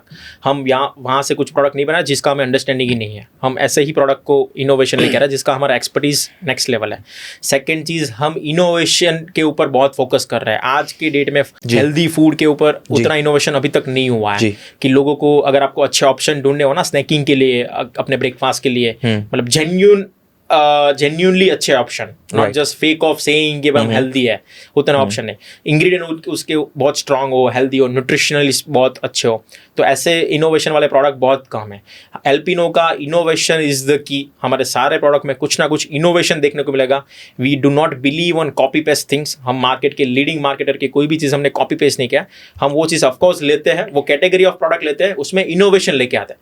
म्यूसलीज तो आप सालों से खा रहे हो, ओट्स आप सालों से खा रहे हो, हमने उसमें ऐसे इनोवेशन डाले कि जो आपको दूसरे जनरली एमएनसीज नहीं कर पाते। That's the best things of the startup ना। स्टार्टअप इनोवेशन करके रिस्क लेके उसको प्रोडक्ट में ट्रायल कर सकता है, और हमारे ट्रायल का उतना बड़ा कॉस्ट हमें अभी तो नहीं लग रहा है, तो हम नए नए प्रोडक्ट्स ट्रायल करते जा रहे हैं। हमने अपना रूट है ना, हमारा जो पाथ है वो हमने खुद बनाया है कि जो पाथ पर हमें चलना है, प्रोटीन और पीनट, वो पाथ हमने किसी का कॉपी पेस्ट नहीं किया है। बाकी मार्केट में सारे दूसरे जो ब्रांड्स मिल जाएंगे, कंपनीज मिल जाएंगे, कहीं ना कहीं पीनट बटर हमने जब लॉन्च किया तब तो किसी ने लॉन्च नहीं किया था। आज क्यों लॉन्च कर रहे हैं? क्योंकि वो कॉपी पेस्ट है। जब चल गया तो सब लोग लेके आ रहे हैं। हमने जब लॉन्च किया था वो इनोवेशन था। अब भी हम एक नया प्रोडक्ट लेके आए जो पीनट बटर इंडस्ट्री का ब्रेक थ्रू इनोवेशन होगा पीनट बटर के अंदर ही, क्योंकि इसको 6-7 साल हो गए हमें सेम पीनट बटर चलाते हुए। उसमें अलग अलग हमने काफी सारे और नए प्रोडक्ट्स लाए, बट एक ऐसा प्रोडक्ट लेके आ गए पीनट बटर इंडस्ट्री के अंदर जो किसी और के पास नहीं है, तो वो हमारा कोर स्ट्रेंथ है। हम ओट्स के अंदर ऐसा प्रोडक्ट लेके आएंगे जो अभी तक ऑलरेडी जो सेल कर रहा है, जो अभी तक किसी के पास नहीं है। एमएनसीज ऑलरेडी ओट्स सेल कर रहा है, बट जो ओट्स के अंदर जो हम प्रोडक्ट लेके आए वो एमएनसीज के पास भी नहीं है। तो Alpino is distinctive in the innovation और प्रोडक्ट। हम जड़ से जुड़े हैं, हम सबको बोलते हैं। हम हमारी जो जड़ है वो उसको बहुत अच्छे से जानते हैं कि कोई और हमसे अच्छा नहीं जान सकता। देखो, कहने में तो बहुत सारी अच्छी बातें अच्छी लगती हैं उमेश भाई। What is said is always not true. As we did a podcast with Dr. Arun Gupta, okay, and he is very much involved in debunking myths about food products which are marketed as wrongly, healthy, correct, and are not healthy. correct. And मैंने उनके साथ बहुत in depth conversation करी, और मुझे एक चीज़ और अच्छे से समझ में आई, that products which are advertised as Correct. healthy are sometimes not healthy. And what you are trying to say that your product is healthy not just at the point of marketing or selling it, it is healthy within. How do you make sure that your products are healthy and are not just marketed as healthy? ध्रुव भाई, आपने बहुत अच्छा point किया है, because आज कोई भी एल्पिनो के प्रोडक्ट हेल्दी नहीं है ऐसा कोई भी बोल सकता है। अभी हेल्दी को देखने का परसेप्शन होना वो बहुत इंपॉर्टेंट है। आप किसके साथ कंपैरिजन कर रहे हो? हेल्थ का कंपैरिजन किसके साथ कर रहे हो? मतलब आप अगर नॉर्मल चाय ले लो आप, ठीक है, एक चाय है, अगर आप बोल रहे हो चाय हेल्दी नहीं है या चाय हेल्दी है, तो आप दूसरी कौन सी चाय के साथ उसका कंपैरिजन कर रहे हो? आप बिस्किट है, बिस्किट हेल्दी है, बिस्किट हेल्दी नहीं है, राइट? तो वो दोनों तरीके से हो सकता है। बिस्किट किसके साथ आप कंपैरिजन कर रहे हो? मैं बोलता हूँ मेरा बिस्किट बहुत हेल्दी है, मेरा ओट्स बहुत हेल्दी है, मेरा पीनट बटर बहुत हेल्दी है। मैं कंपैरिजन में क्या डाल रहा हूँ, मैं किसके साथ कंपैरिजन करूँ, उसके ऊपर भी फर्क पड़ता है। कि आप जो अपने नॉर्मल ओट्स खा रहे हो, नॉर्मल पीनट बटर खा रहे हो, नॉर्मल म्यूसली खा रहे हो, उससे मेरा म्यूसली हेल्दी है। मैं नहीं बोल रहा हूँ कि पूरे वर्ल्ड में मेरे से हेल्दी कोई प्रोडक्ट ही नहीं है, सारा कुछ छोड़ दो और मेरा प्रोडक्ट खाओ, मैं ये नहीं बोल रहा हूँ। आप जो चीज खा रहे हो ना, उससे मैं हेल्दियर वर्जन दे रहा हूँ। आप उसके इंग्रेडिएंट देखो, मेरे इंग्रेडिएंट देखो, मेरे न्यूट्रिशन वैल्यू देखो, वो मैं बता रहा हूँ। सो उससे डिपेंड फर्क पड़ता है। आप बोल दोगे कि भाई आपके म्यूसली में तो ये चीजें डला हुआ, ये हेल्दी नहीं है। मैं बोल रहा हूँ आप जो म्यूसली खा रहे हो ना, उससे मेरा म्यूसली हेल्दी है, आप उसको रिप्लेस करो। आपके जो नॉर्मल म्यूसलीस खा रहे हो, आप जो नॉर्मल पीनट बटर खा रहे हो, जो नॉर्मल ओट्स खा रहे हो, उससे मेरा ओट्स इनोवेटेड है और हेल्दी है। तो ये डिपेंड करता है। मैं नहीं बोल रहा कि आप अपना सब कुछ छोड़ के म्यूसली खाओ, मेरा ओट्स ही खाओ, क्योंकि इससे भी बहुत हेल्दी चीज़ें हैं ना, इससे भी बहुत अच्छी चीज़ें हैं जो आपको आपके डाइट में लेने पड़ेगा। सिर्फ मेरे प्रोडक्ट्स आप हीरो नहीं बन जाओगे, आपको और चीज़ भी सारा कुछ चाहिए होगा अपनी हेल्दी लाइफस्टाइल के लिए। दिस आर द प्रोडक्ट्स जो आपको नॉर्मल नॉनसेंस प्रोडक्ट को रिप्लेस करके मेरा प्रोडक्ट ऐड ऑन करना है, बिकॉज वी आर सेइंग कि उससे तो एटलीस्ट ये हेल्दी है। आई थिंक ये आपने बोल दी, वो वाली बात बोल दी, that's the whole truth about my product, that this is what I like. क्योंकि मैं अभी आपके प्रोडक्ट को थोड़ा सा डिकोड करने वाला था, because as you said that it is healthy, but somewhere जब हम इसके इंग्रेडिएंट्स में देखते हैं तो we have food enhancers, you know, soya sauce powder, anti caking agents, correct, right, and as you also know that आप उसमें, हाँ, उसमें देखिए, this is not roasted. Normal आप मार्केट में coated, this is the Cracknut, peanut Cracknut, right, this is Cracknut, yes, this is back, इसमें कोई oil use नहीं किया गया। अभी आपको मैं बोल रहा हूँ, आप वो क्रैकनट मत खाओ, ये क्रैकनट खाओ, उससे ये हेल्दी है। उसमें प्रोटीन आप गिन लो कितना मिलेगा। उसमें कोटिंग देखो, कोटिंग मैदे का कोटिंग हुआ, इसमें कोटिंग है मिलेट्स का, राजगरा, रागी, बाजरा। What I just see that, मैं वहीं पे बोल रहा हूँ, rice flour, finger millet, amaranth, उनका कोटिंग है, यस, करेक्ट, यस। तो मैंने वो सेम चीज को हेल्दी बनाया। अभी मैं ये नहीं बोल रहा हूँ आपको इसको ही खाओ, अब इससे इतना हेल्दी बना, मैं बोल रहा हूँ आप जो नॉर्मल अनहेल्दी चीज़ है उसके इंग्रेडिएंट पढ़ो और एल्पिनो के इंग्रेडिएंट पढ़ो। आपके पास दोनों ऑप्शन अगर शेल्फ पर अवेलेबल है, choose the right option. Umesh भाई, इतना सच कौन बोलता है? नहीं, we can not in today's date, honestly we can not mislead the customers. मैं बोल दूंगा भाई मेरे प्रोडक्ट वर्ल्ड के सबसे हेल्दीएस्ट प्रोडक्ट है, आप बाकी सारा कुछ छोड़ो, मेरे खाओ। कस्टमर अवेयर, वो गूगल बाबा को जाके पूछ लेके कि भाई ये प्रोडक्ट में ये डाला हुआ है, इसका मतलब क्या होता है। मैं गुमराह कैसे कर सकता हूँ कि भाई जो गूगल बता रहा है उससे गलत मैं कैसे बोल सकता हूँ। तो whatever we have written are the authentic 100% true, जो हमको मिला है न्यूट्रिशन वैल्यू में, वही में हम डालेंगे। क्योंकि आजकल तो लेबोरेटरी भी लोग कराने लगे हैं, उसके काफी सारे चैनल्स में ऑनेस्ट फीडबैक आते हैं कि भाई मैंने प्रोडक्ट ट्राई किया था, अनबॉक्सिंग किया और उसके ये न्यूट्रिशन वैल्यू मेरे को मिल रहा है, प्रोडक्ट तो ये क्लेम कर रहा है। तो we can not turn around anything जो आज कस्टमर को हम घुमा पाए। How do you make sure that your peanut butter is different from other peanut butter brands? क्योंकि मार्केट में इतना, you know, इतने ब्रांड्स हैं जो अपने पीनट बटर को बेस्ट बोलते हैं। करेक्ट, आप भी अपने पीनट बटर को 100% ये बोलते हो कि बेस्ट है। मतलब this is not promotion, but we have kept this just to see that क्या है आपके प्रोडक्ट में ऐसा जो कि औरों से डिफरेंट बनाता है इसको। अभी तो आपके पास प्रोडक्ट पैक है, राइट, बट अगर इसको टेस्ट आप ओपन करके करोगे आपको पता चल जाएगा इसमें क्या डिफरेंट है। ओके, पीनट बटर अगर आपने दूसरे ब्रांड का टेस्ट किया हुआ है, अगर इसका आप कंसिस्टेंसी देखो, आप इसकी टेक्सचर देखो, हमने वर्ल्ड क्लास मशीनरी डाली है। जो आई थिंक हमारा जो मेन मशीन है पीनट बटर बनाने के लिए वो यूएसए इंपोर्टेड है। ओके, जो इसका स्ट्रक्चर इस लेवल का देके आता है। पीनट बटर आप अपने घर के मिक्सचर में भी बना सकते हो। ओके, तो ऐसा नहीं है कि पीनट बटर मतलब के लिए बहुत बड़ी मशीन है, पीनट बटर आप बना सकते हो।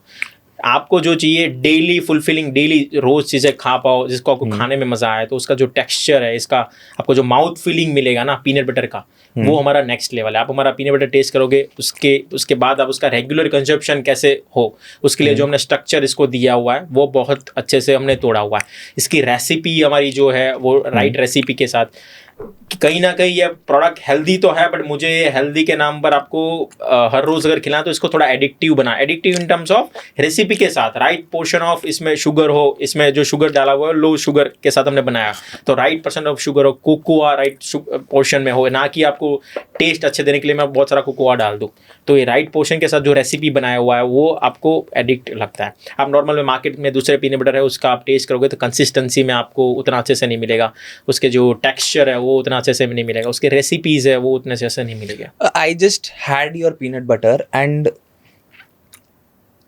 मतलब ऐसा क्यों है कि आपका पीनट बटर इतना ज्यादा पीनटी नहीं टेस्ट कर रहा है? क्योंकि the salty peanuty flavour that a peanut butter has, इसमें उतना वो सॉल्टी पीनटी फ्लेवर नहीं है। How is it like? Are you adding a lot of excipients and other things to it, or it is about the? It is the process. Okay. It is the process, not the other ingredients we have used. इसका जो process है, इसका process of roasting है, इसका process of after product बन जाए ना उसको एक certain time के लिए आपको उसको sterilize करने के लिए रखना पड़ता है। तो sufficient time उसको दिया गया sterilize करने के लिए, -40 डिग्री में इसको sterilize करते हैं। उसके अंदर product का consistency और बहुत अच्छे से develop होता है। तो आपको जो mouth feeling होता है ना, उसके बेस पर आपको आफ्टर टेस्ट क्या रहा है उसके ऊपर डिपेंड करता है. अगर वो प्रॉपरली रेसिपीज के साथ मिक्स नहीं हो रहा है तो आपको माउथ टेस्ट अलग अलग होके आएगा. कलर जो टेस्ट पैलेट है वो अलग अलग टेस्ट होके, बट इसका कंसिस्टेंसी उतना अच्छा है कि आपको एक बहुत मिक्सचर ऑफ टेस्ट देगा, नॉट जस्ट अ पीनट. जबकि इसमें आपने जो टेस्ट किया उसमें 70% पीनट्स ही है, 65 to 70% पीनट्स Okay. है. बाकी का जो पोर्शन है कोकोआ का पोर्शन है, मैक्सिमम पोर्शन उसमें कोकोआ का है. बट अगर हम क्लासिक पीनट बटर की बात करें तो इसके अंदर कितना परसेंट आपका पीनट होता है? इसमें आपका होगा ऑलमोस्ट 98% पीनट्स है. 98? हाँ, okay, but it is written 91%. 91% इसमें शुगर और सॉल्ट ऐड होगा. अगर आपके Okay. पास नेचुरल पीनट बटर अगर हमारा ट्राई करो तो this is 100%. So this is the crunchy one is 91%. Classic. हाँ, क्लासिक Classic. पीनट बटर जिसके अंदर 91% पीनट है, उसके अलावा शुगर है और उसमें सॉल्ट है. और कोई एडिटिव्स एक्स्ट्रा नहीं ऐड होते इसमें? इसमें एक स्टेबलाइजर ऐड होता है जिसको लॉन्ग टर्म तक स्टेबल होता है. उससे बॉडी को क्या हार्म हो सकता है? जो हम इसमें स्टेबलाइजर यूज करते हैं which is soya based stabiliser, not Okay. The palm oil. तो एक पाम ऑयल वाला स्टेबलाइजर भी आता है. तो हमने जो यूज किया वो सोया बेस्ड स्टेबलाइजर इसमें यूज किया हुआ है, जो आपको सोया बेस्ड इसलिए बॉडी के ऊपर आपको हार्म नहीं करेगा, और विच इज ऑल्सो 0.01%. तो आपको उसमें स्टेबल करने के लिए हमारा कंसिस्टेंसी है ना वो उतना फ्लो ही है, तो हमने उसमें ज़्यादा स्टेबलाइजर डालने की भी जरूरत नहीं पड़ रही है एड ऑन करने के लिए.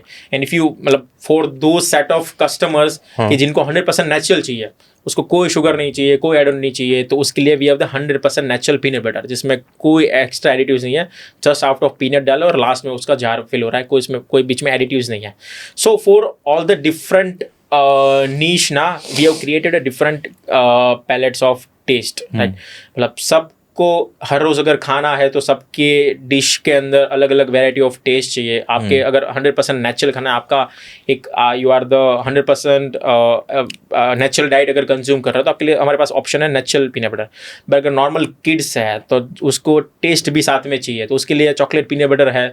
आप नॉर्मल चॉकलेट स्प्रेड के साथ कंपेरिजन कर लो, उसमें 50% शुगर है, और हमारा जो इसको आप कंपैरिजन करो उसमें, तो उसमें ऑलमोस्ट 80-90% लेस शुगर है कंपेयर टू चॉकलेट स्प्रेड. तो एक किड्स के लिए बेटर ऑप्शन क्या है एक मॉर्निंग ब्रेकफास्ट के अंदर, जिसमें थोड़ा बहुत टेस्ट हो, क्योंकि देखा जाता है कि it is often said that healthy food is bland, dull, lacking flavour और टेस्ट बहुत कम होता है. But I just tasted your peanut butter. Healthy food should not be the one time, वो आपको कंसिस्टेंसी के साथ खाना है. आप 6 महीने के अंदर हेल्थ फूड चूज कर लिया, फिर आप अपने मज़ा नहीं आएगा अगर आप स्टिक नहीं कर पाओगे, फिर वो अनजंक वाले फूड में अगर सिनेरियो में वापस चले गए तो वही जो आपके बैड हार्म्स आपको जो होने वाले थे वो वही वहाँ पर आके अटक जाओगे. It should be the consistency के साथ. तो कंसिस्टेंसी के लिए आपको उसमें कुछ फ्लेवर्स आपको चाहिए तो ऐड करने पड़ेंगे. Either that can be the natural form also, कि आप डेट्स डाल दो, अपने उसमें हनी डाल दो उसमें, but those are the sweeteners जो आपको टेस्ट में स्वीट देंगे. स्वीटनिंग और the salty are the most top flavour जो आपको अपने डेली अंदर के अंदर आपको आस्क करते हैं. बट कंज्यूमर्स का एक पर्सपेक्टिव है, और कहीं ना कहीं देखा गया ये सच भी है कि healthy food is expensive. Of course, because आप रिप्लेस कर रहे हो चीप इंग्रेडिएंट को, रिप्लेस कर रहे हो हेल्दी फूड हेल्थ इंग्रेडिएंट के साथ. तो चीप इंग्रेडिएंट क्या है? जो चीप इंग्रेडिएंट नॉर्मली मार्केट में GMO बेस्ड, अगर लेबोरेटरी बेस्ड वो बना हुआ है तो वो इंग्रेडिएंट का मॉडिफिकेशन किया हुआ है, तो चीप इंग्रेडिएंट बन जाए कि आपको न्यूट्रिशन, आपको वो जो फ्लेवर चाहिए, वो टेस्ट दिए है, वो लेबोरेटरी के अंदर बना हुआ है. वो आप 2% डालोगे, आपको मान लीजिए अगर मेरे को इसमें चॉकलेट वाला टेस्ट आपको देना है, मैं कोकोआ नहीं यूज़ करूँगा, कोकोआ एक्सपेंसिव आता है, मैं चॉकलेट फ्लेवर भी आते हैं जो लेबोरेटरी के अंदर आप 2% डालोगे आपको पूरा चॉकलेटी टेस्ट देगा. तो अगर वो मैं यूज़ करेंगे तो मेरा जो कोकोआ का कॉस्ट है वो तो कम हो जाएगा, तो पूरा चॉकलेटी फ्लेवर आपको फिर भी मिलने वाला है. तो ऐसे अगर इंग्रेडिएंट को आप रिप्लेस करोगे और दूसरे और इंग्रेडिएंट डालोगे, एडिटिव्स डालोगे, तो वो का कॉस्ट कम आएगा. तो उससे डिफरेंट करता है. अगर आप उसमें नास्टी इंग्रेडिएंट यूज़ करो तो ऑफकोर्स वो चीप हो गए relatively the natural ingredients. Let's do a small know your product thing, right? अब मेरे दिमाग में ना बहुत सारी चीज़ें चल रही हैं साइड बाय साइड कि let's see there is this product that's called peanut cracker, right? इसमें हमारे पास इसका quantity is it's 70 gram. 70 gram. तो ऑलमोस्ट सिमिलर क्वांटिटी में हमें XYZ ब्रांड्स के भी नट क्रैकर्स मिलते हैं, और ये 60 रुपीज़ का है. ये 60 रुपए का है. करेक्ट. और नॉर्मल किसी भी नॉर्मल ब्रांड का आपको 10 to 20 रुपीज के अंदर वो प्रोडक्ट मिलता है. Correct. Let's talk about the difference. इसमें और उसमें फ़र्क क्या है? ऐसा नहीं है कि आप ही सिर्फ एक यूनिक प्रोडक्ट बना रहे हो, people are making similar products and Correct. Selling it at a very cheaper price. Cheaper की बात करूं तो ऑलमोस्ट 200% चीपर प्रोडक्ट है। Correct. Why is it 200% expensive? इसका कोटिंग मैं चेंज कर दूं, हाँ। ठीक है। इसका मैंने जो कोटिंग यूज़ किया जिसमें आपको प्रोटीन मिल रहा है, इसके पीनट जो मैंने यूज़ किए वो सिलेक्टिव पीनट्स है, G20 के पीनट्स डाले हुए हैं मैंने इसके अंदर, जो मैं पीनट बटर के लिए स्पेसिफिकली यूज़ कर रहा हूँ। पीनट के भी काफ़ी सारा वैरायटी ऑफ पीनट्स आपको 50 रुपये से लेके, अगर 1 kg पीनट 50 रुपये से लेके 100 रुपये तक के पीनट्स, वैरायटी ऑफ पीनट्स मिल जाएगी। इसका जो दाना मैंने सिलेक्ट किया हुआ है स्पेसिफिकली वो डिफरेंट है।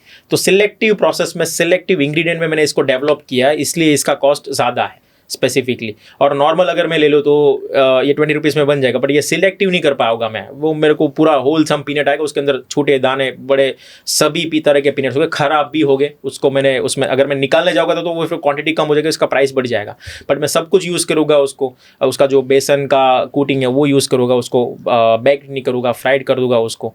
और दूसरे इंग्रेडिएंट है उसमें जिसके लिए वो प्रोटीन आ रहा है वो नहीं डालूंगा, तो उसमें प्रोटीन कंटेंट नहीं मिलेगा, न्यूट्रिशन वैल्यू अपलिफ्टिंग नहीं होगा, तो नॉर्मल प्राइस के अंदर आ जाएगा। तो ये सिलेक्टिव इंग्रेडिएंट्स जब आपको डालने पड़ते हैं ना, जो नेचुरली सोर्स होते हैं या नेचुरली उसको बनाने के लिए कुछ प्रोसेस लगता है, नेचुरली बनाने के लिए उसका कॉस्टिंग आपका एड ऑन होगा। अगर वो लेबोरेटरी फ्लेवर्ड बने हुआ है, GMO बेस्ड बने हुआ है, तो उसका कॉस्टिंग आपका कम जाएगा। उमेश भाई, मुझे एक और चीज़ बताओ कि what is the process of developing a new product at Alpino? आज हमें कोई भी प्रोडक्ट डेवलप करना है ना, तो पहले तो जो हमारा कोर जो है, we talk about the protein, we talk about the peanut, वो पहले क्लियर है, तो उसके अराउंड होना चाहिए। ठीक है। सेकंड, हम मार्केट में गैप आइडेंटिफाई करते हैं, कौन सा ऐसा कैटेगरी है जहां पर इनोवेशन की जरूरत है। जो प्रोडक्ट में इनोवेशन, जो अभी मार्केट में जो टॉप ब्रांड्स है ना, उसको हम इनोवेशन के साथ बीट कर सकते हैं। प्रोडक्ट की जो रेसिपीज़ है उसको अच्छे से डेवलप करके बीट कर सकते हैं। तो ऐसे काफ़ी सारे कैटेगरीज ऑफ FMCG में प्रोडक्ट्स है जिसमें अभी और डेवलपमेंट करना ही बाकी है। ट्रेडिशनल 2 सालों से चल रहा है वही उसमें प्रोडक्ट्स मिल रहे हैं, उसमें कोई नया इनोवेशन नहीं आया। ऐसे कैटेगरीज को हम चूज़ करते हैं। वो कैटेगरी कितनी बड़ी है, मार्केट साइज कितना है, लोगों का अडॉप्शन कितना है, उसको हम आइडेंटिफाई करते हैं कि भाई इसमें वर्थ ऑफ इनोवेशन ज़रूरी है, तो इससे इसका वर्थ होगा। वो प्रोडक्ट को लेके आते हैं, उसके ऊपर हम रिसर्च करना चालू करते हैं। एक बार हमें कुछ ब्रेक थ्रू मिलता है, हम अलग अलग प्रोडक्ट्स अलग अलग इंग्रेडिएंट के साथ ट्राई करते हैं। ऐसा नहीं कि स्पेसिफिक इंग्रेडिएंट ही हमारे पास रिटर्न है उसके अंदर ट्राई करते हैं। अलग अलग मार्केट के इंटरनेशनली भी कुछ इंग्रेडिएंट्स रहते हैं जो यहाँ पर नहीं होते, उसको मंगवा के हम ट्राई करते हैं। वो ingredients natural ingredients by the way, उसको ट्राई करके अभी कौन सा प्रोडक्ट कौन से इंग्रेडिएंट के साथ मिक्स और मैच अच्छा बैठेगा ना, वो हमें भी नहीं पता है। तो वो ऑलमोस्ट 6 महीने का प्रोसेस कभी बार लग जाता है, 1 साल का प्रोसेस लग जाता है, कई बार तो 2 साल का भी। कई बार तो वो प्रोडक्ट आपको हमारे सोशल मीडिया पर भी नहीं मिलेगा। हमने प्रोडक्ट लॉन्च कर दिया है, प्रोडक्ट बना लिया है, बट आपको कहीं देखने को नहीं मिलेगा। वो हमारे आपको इंस्टाग्राम पर मार्केटेड करने के लिए कहीं नहीं मिलेगा, शायद हमारे वेबसाइट पर आपको मिल जाएगा, इसका एक भी पोस्ट हमारे इंस्टाग्राम पर नहीं होगा। सो इट मीन्स कि वो भी पायलट फेज में है। तो पायलट फेज से हम जेन्युइन फीडबैक लेते हैं कस्टमर्स के। हमारी कस्टमर सपोर्ट टीम, हमारी सेल्स टीम, वो ऑफलाइन से फीडबैक लेती है, ये प्रोडक्ट का क्या है, जो गोल्स है, जो इंटेंशन से प्रोडक्ट बनाया गया था, वो क्या वो सॉल्व कर रहा है, वो पर्पस सॉल्व कर रहा है। मतलब हमारे जो ओट्स अभी जो हमने बनाए, उसका पर्पस ये था कि आप नॉर्मल अपने बोरिंग ओट्स को रिप्लेस करो ये हेल्दी ओट्स के साथ, फ्लेवरफुल ओट्स के साथ, which naturally chocolated without zero sugar added flavour oats के साथ। तो क्या वो रिप्लेस हो रहा है वहाँ पर, वो जो इंटेंशन था, अगर वो हो रहा है, then after 4-5 month of pilots हम उसको मेन स्ट्रीम में डालते हैं, जिसका हम एग्रेसिवली अवेयरनेस करना चालू करते हैं कि भाई आप ये खा रहे हो, इसको रिप्लेस करो हमारी ये healthy version of oats, mueslis, peanut butter, protein powder के साथ। तो ये पूरा फेज चलता है। कई बार ये 6 मंथ में भी कंप्लीट हो जाता है, कई बार इसको 2-2 साल तक भी लगते हैं, और कई बार ये फेल होता है। We genuinely stop that product manufacturing, उसको हम साइड में रख देते हैं, बिकॉज ये जो हमने इंटेंशनली जो इसका गोल था, जो विजन था, वो मैच नहीं हो रहा है मार्केट के अडॉप्शन के साथ।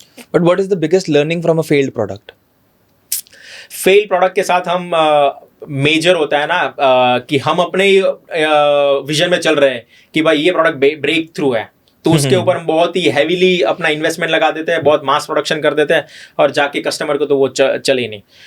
FMCG मार्केट में ऑलमोस्ट 80-90% प्रोडक्ट फेलियर रेशियो है। मतलब आज एल्पिनो भी ब्रांड ऐसा, मैं कोई भी प्रोडक्ट लॉन्च करता हूँ, इट डजंट मीन कि मेरा प्रोडक्ट हिट है। मेरे पास R&D की टीम है, मेरे पास मार्केटिंग की टीम है, उनके सारे इंसाइट कलेक्ट करके मैं एक प्रोडक्ट लॉन्च कर दूँ, तो वो ऐसा नहीं है कि वो ब्रेक थ्रू प्रोडक्ट होके निकल आएगा। तो मैं अगर 10 प्रोडक्ट लॉन्च कर रहा हूँ ना, उसमें से 3 प्रोडक्ट ऐसे हो गए जो जेन्युइनली कस्टमर के कुछ ना कुछ प्रॉब्लम सॉल्व कर रहा है और कस्टमर के राइट पेन पॉइंट पर हिट कर रहा है, वो प्रोडक्ट क्लिक हो जाएगा। बाकी के जो 5, 6, 7 प्रोडक्ट्स है, of course we have to iterate that, और हमें नए प्रोडक्ट के ऊपर काम चालू करना पड़ेगा। बिकॉज कस्टमर्स के हर एक, इंडिया के हर एक अलग अलग कोने में हर एक कस्टमर का अलग अलग रिक्वायरमेंट है, अलग अलग एज के कस्टमर का अलग अलग रिक्वायरमेंट है, कॉलेज स्टूडेंट का अलग रिक्वायरमेंट है और नॉर्मल वर्किंग क्लास पीपल का अलग रिक्वायरमेंट है, अगर ओल्ड एज या रिटायर्ड पीपल है उनका अलग अलग रिक्वायरमेंट है। किसी को ब्रेकफास्ट के अंदर प्रॉब्लम आ रहा है तो उसको सॉल्यूशन चाहिए, किसी को लंच के अंदर प्रॉब्लम आ रहा है उसको सॉल्यूशन चाहिए, किसी को ऑन द गो ट्रैवल के अंदर कोई ऐसा प्रोडक्ट चाहिए जहाँ पर प्रॉब्लम आ रहा है वहाँ पर कोई हेल्दी ऑप्शन चाहिए। तो हर एक का प्रॉब्लम अलग अलग है। हमने जो सोचा था क्या वो वहाँ पर हिट कर रहा है कि नहीं, अगर नहीं कर रहा है तो वो प्रोडक्ट हमें बंद करना पड़ेगा।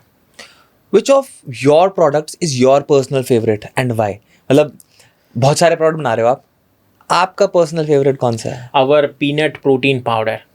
मतलब मैं उतना कंसिस्टेंसी, जितनी बार मैं पीता हूँ ना पीनट प्रोटीन पाउडर, उतनी बार मुझे लगता है कि भाई ये मैंने मतलब हमने उसमें जेन्युइनली उतना मेहनत भी लगाया था और वो मेहनत का आज हमें उतना आउटपुट भी मिल रहा है। और वो प्रोडक्ट जितनी बार मुझे 3 बार मेरे को लगता है कि मेरे प्रोटीन की रिक्वायरमेंट कंप्लीट हो गई, फिर भी मेरे को 1 ग्लास और पी लूँ इसका प्रोटीन का, बट फिर भी आप 2-3 बार उसको 1 बार पीता हूँ। मैं तो हर रोज़ इसको 1 बार अभी कंज्यूम कर रहा हूँ।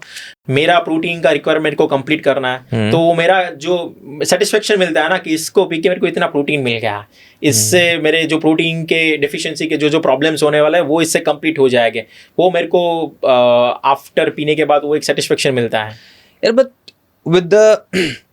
But with the growing concern of food allergies, ठीक है, क्योंकि अभी देखा गया है कि दो peanut allergy is very uncommon in India. Correct. And study has found that only 0.3% of children in India have a peanut allergy, but around 6.3% of the people have a sensitivity Correct. to peanut, right? Correct. एक और study हुई थी कर्नाटका में which found out that 26.5% of the sensitization rate is there, but only 1.2% of the people are probably like have an allergy with peanut. Correct. तो जो ये facts हैं इन numbers को देखते हुए, how do you make sure that हर इंसान की dietary needs और food allergens और allergy की कंडीशन को आप कैसे केटर करते हो? ये हमने पहले से रिसर्च किया था कि भाई पीनट से प्रोडक्ट बना रहे हैं और मिसकंसेप्शन होता है कि पीनट की एलर्जी अगर क्या हो सकती है, तो वो हमारे प्रोडक्ट पर हमने बहुत क्लियरली एलर्जन इन्फो लिखा हुआ है प्रोडक्ट के अंदर, दिस कंटेन द पीनट। अगर आपको पीनट की एलर्जी है, जो प्रोडक्ट्स में हमारे मोस्टली सारे प्रोडक्ट्स में पीनट है, तो हमने लिखा हुआ है clearly this contain a peanut. अगर वो पीनट की एलर्जी है स्पेसिफिकली, तो शायद आप वो प्रोडक्ट कंज्यूम नहीं कर पाओगे ऑनेस्टली, तो आपको कंज्यूम नहीं करना है, उसके दूसरे प्रोडक्ट्स आप कंज्यूम करें। बट आप ये देखिए ना, पीनट की एलर्जी से कंपैरिजन में आज तो इंडिया में लैक्टोज की काफ़ी सारे लोगों को एलर्जी होती है, बट आपको पता है 80% पीपल डोंट नो कि उनको लैक्टोज की एलर्जी है। राइट। उनको गट इश्यूज होते हैं, बट उनको नहीं पता है कि वो मिल्क की वजह से हो रहा है या लैक्टोज की वजह से हो रहा है। तो people are unaware still consuming those product की, बिकॉज मिल्क हेल्दी है, उसमें से आपको काफ़ी सारे न्यूट्रिएंट मिल रहा है, तो वो लोग उसको कंज्यूम कर रहे हैं। तो हम ऐसा तो नहीं कर सकते कि भाई इसमें जो 0.3% लोग को एलर्जी है उसके कारण हम इसमें कैटेगरी डेवलप नहीं कर सकते। देयर आर 99% लोग जिनको कुछ प्रॉब्लम्स नहीं है पीनट से, तो उनके लिए which is the best ingredient कि जिससे अंदर आप वेजिटेरियन लिए अपना बेस्ट अच्छा न्यूट्रिशन वैल्यू ले सकते हो। जिनको एलर्जी है उनके लिए हमने क्लियरली मेंशन किया हुआ this as the peanut. According to you, as you have been selling peanut butter and nut based products for a long time, सबसे बड़ा मिसकंसेप्शन क्या है लोगों के अंदर about peanut butter, peanut based products and even nut based products? Nut based product के अंदर misconception अगर पीनट बटर के अंदर बोले तो काफ़ी सारे लोगों को है कि ये मोटापा कर देगा, क्योंकि इसके अंदर फैट है। 50% पीनट बटर के अंदर 50% फैट होता है। राइट। तो हमें काफ़ी बार मेल भी आते हैं कि आप ये अब इसको हेल्दी क्यों बोल रहे हो, तो फैट इसमें है 50% तो फैट डाला हुआ है इसमें, और नेचुरली फैट है उसके अंदर। बट उसके अंदर जो फैट है वो मूफा और पूफा, जो मोनोअनसैचुरेटेड पॉलीअनसैचुरेटेड फैट है, वो है जो हार्ट के लिए बहुत हेल्दी फैट है, हार्ट के लिए इसेंशियल फैट है। उसके अंदर वो बैड कोलेस्ट्रॉल वाला फैट नहीं है। तो वो मिसकंसेप्शन हमें काफ़ी रेगुलरली उसको मार्केट करना पड़ता है। इसके अंदर जो फ़ैट है वो हेल्दी फ़ैट है, और ये हेल्दी फ़ैट हार्ट के लिए बहुत ही ज़रूरी है, आपको हार्ट अटैक से दूर रखेगा नेचुरली। तो उसके लिए पीनट बटर काफ़ी अच्छे से मार्केट अभी हम अवेयर कर रहे हैं वो मिसकंसेप्शन को दूर करने के लिए। बट मैंने आपकी बात मान ली that it has good fat, but there is a thing called how much is too much, right? हम हमेशा बोलते हैं how much is too much, because if any product, for say this is your chocolate spread, आपने इसमें लिखा it has 70% less sugar, but it has sugar, right? Correct. And anything that has sugar, correct, might be addictive to the palate, correct, क्योंकि आपको कहीं ना कहीं taste enhance हो रहा है और आपको मीठा लग रहा है, आपको उसकी क्रेविंग होगी और आप ज्यादा खाओगे। तो how much is too much वाला क्वेश्चन आता है, where even good fat can be harmful for your body. तो क्या आप सर्विंग साइज और कुछ मेंशन करते हो अपने प्रोडक्ट्स में? ऑफ कोर्स सर्विंग साइज और वो सारा चीज़ मेंशन होता है। आपको डेली कितने, हम बोलते हैं कि नॉर्मली आप 3 to 4 स्पून आराम से खा सकते हो। ज़्यादा खा ले तो उसके कुछ साइड इफेक्ट नहीं है, बट आपको ज़रूरत नहीं है उतना। आप दूसरे भी आपको फूड खाना है, दूसरे पीनट बटर से पूरा आपका दिन नहीं निकालना है, तो दूसरे चीज़ें भी आपको ऐड ऑन करनी है। 3 to 4 spoon is good enough. 2 spoon से 4 स्पून आप खा सकते हो। आप कोई भी फूड प्रोडक्ट ले लो ना, उसका मतलब अगर नेचुरली भी है, वो कितना भी नेचुरली हो, आप उसको ओवर में कंज्यूम करोगे तो उसके साइड इफेक्ट्स आपको होने ही है। फूड का हमारा जो भी पैलेट होता है, हमारा जो प्लेट है ना, उसको हमें राइट प्रपोर्शन में डिवाइड करके खाना है। हमारा जो न्यूट्रिशन वैल्यू है वो 100%ली कंबाइंडली आना चाहिए, ना कि वो सिंगल प्रोडक्ट से आना चाहिए। तो बैलेंस न्यूट्रिशन आपको लेना है ओवरऑल। तो आपको जो फाइबर में आपके जो सारे मैक्रोज है वो बैलेंस तरीके से आपको मिलेंगे, तब आप हेल्दी लाइफस्टाइल की ओर सही तरीके से आ रहे हो। आप एक्सेसिव फेट खा लोगे, एक्सेसिव फाइबर है, एक्सेसिव शुगर है, वो खा लोगे तो ऑफकोर्स उसके तो साइड इफेक्ट आपको होने हैं। क्या आपका प्रोडक्ट या आपकी रेंज ऑफ प्रोडक्ट डायबिटीज़ के पेशेंट के लिए सेफ है? यस, हमारा जो नेचुरल पीनट बटर है वो आप बहुत अच्छे से ले सकते हो।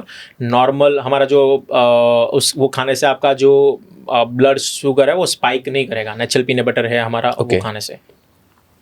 हमारे जीरो एडेड शुगर वाले भी काफ़ी सारे प्रोडक्ट्स हैं जिसमें कोई एडेड शुगर नहीं है, zero added sugar, natural sugar, all natural sugar जो उसमें से नेचुरली इंग्रेडिएंट डिराइव्ड है, तो वो आप आराम से खा सकते हो। अगर हम देखें किसी को डायबिटीज़ है या कोलेस्ट्रॉल का लेवल हाई रहते हैं, तो आपके कौन से प्रोडक्ट्स हैं जो आप कहोगे कि हाँ ये प्रोडक्ट्स वो अपने डे टू डे लाइफ में इंक्लूड कर सकते हैं? Natural peanut butter, okay, natural हमारी जो शुगर फ्री म्यूसली है, हमारा जो शुगर फ्री ओट्स है, चॉकलेट फ्लेवर्ड ओट्स है, चॉकलेट फ्लेवर्ड है, still it's no added sugar, right. उसमें 100 ग्राम में हार्डली 4 ग्राम शुगर है 100 ग्राम में। तो आप म्यूसली खाना है तो natural muesli, sugar free muesli भी है, नेचुरल पीनट बटर भी है, नेचुरल ओट्स भी है।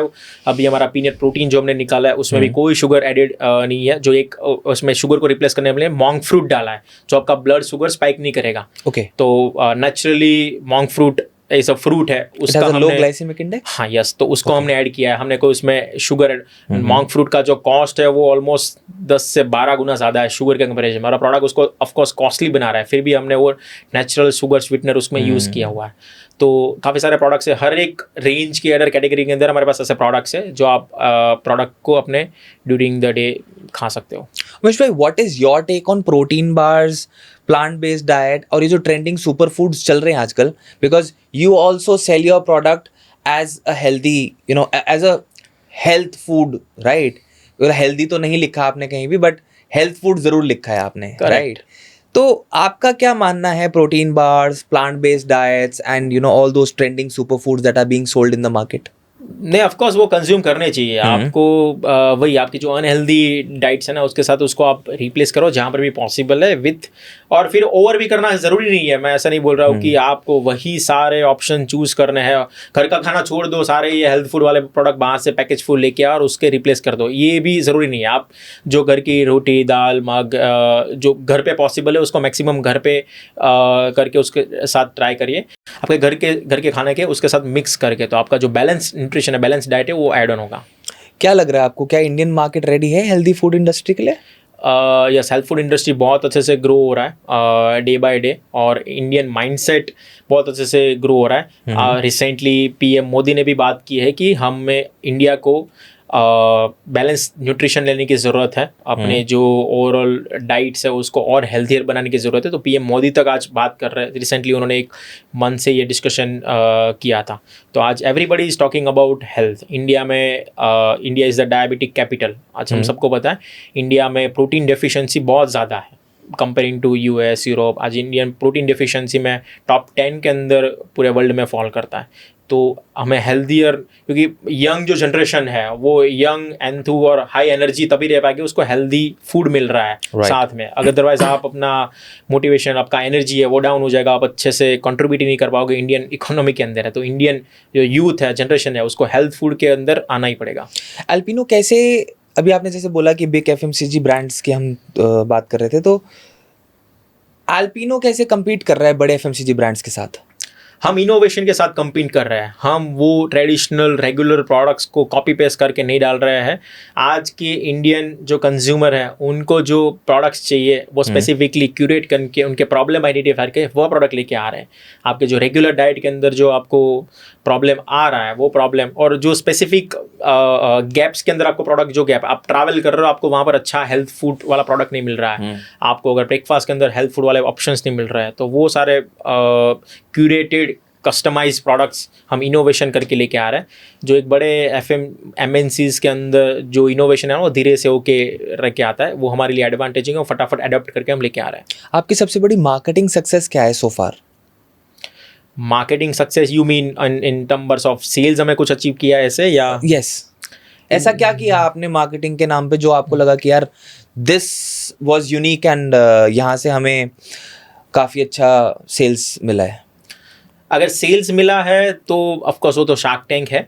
एक हमारा सेल्स का कन्वर्जन था, हमने सेल्स ड्रिवन कैंपेन हमारे बर्थडे सेल्स के ऊपर लगाया था। एल्पिनो का बर्थडे सेल आ रहा है, हमने एक दिन के अंदर ऑलमोस्ट 25 लाख का सेल किया था जस्ट वेबसाइट के ऊपर।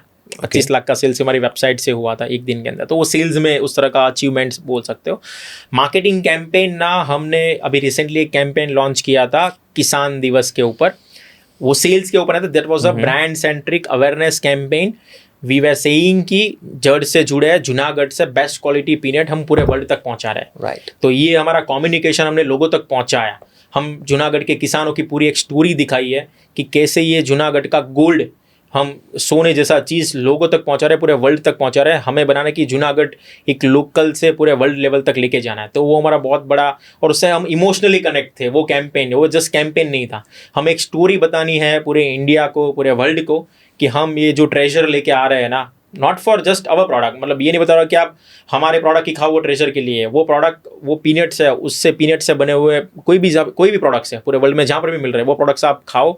इंडिया के जो फार्मर जो एक गोल्ड माइन जो उगा रहे हैं हेल्थ के नाम पर, उसको आप एडेप्ट करिए, वो कोई भी फॉर्म में हो। I think that's true, local for vocal as we say. एक और बात बताओ मुझे कि डेवलपमेंट ऑफ प्रोडक्ट में कस्टमर फीडबैक का कितना बड़ा योगदान है? Developing a product, customer feedback is the most important.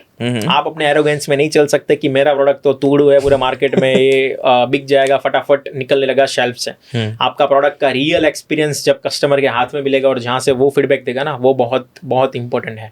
आपका कितना भी अच्छा R&D डेवलप्ड प्रोडक्ट हो, अगर कस्टमर्स का उसके पास एक्सेप्टेंस नहीं है ना, उसको फेल होना ही है। अगर कस्टमर का राइट प्रॉब्लम अगर सॉल्व नहीं करा तो वो प्रोडक्ट मार्केट में फेल है।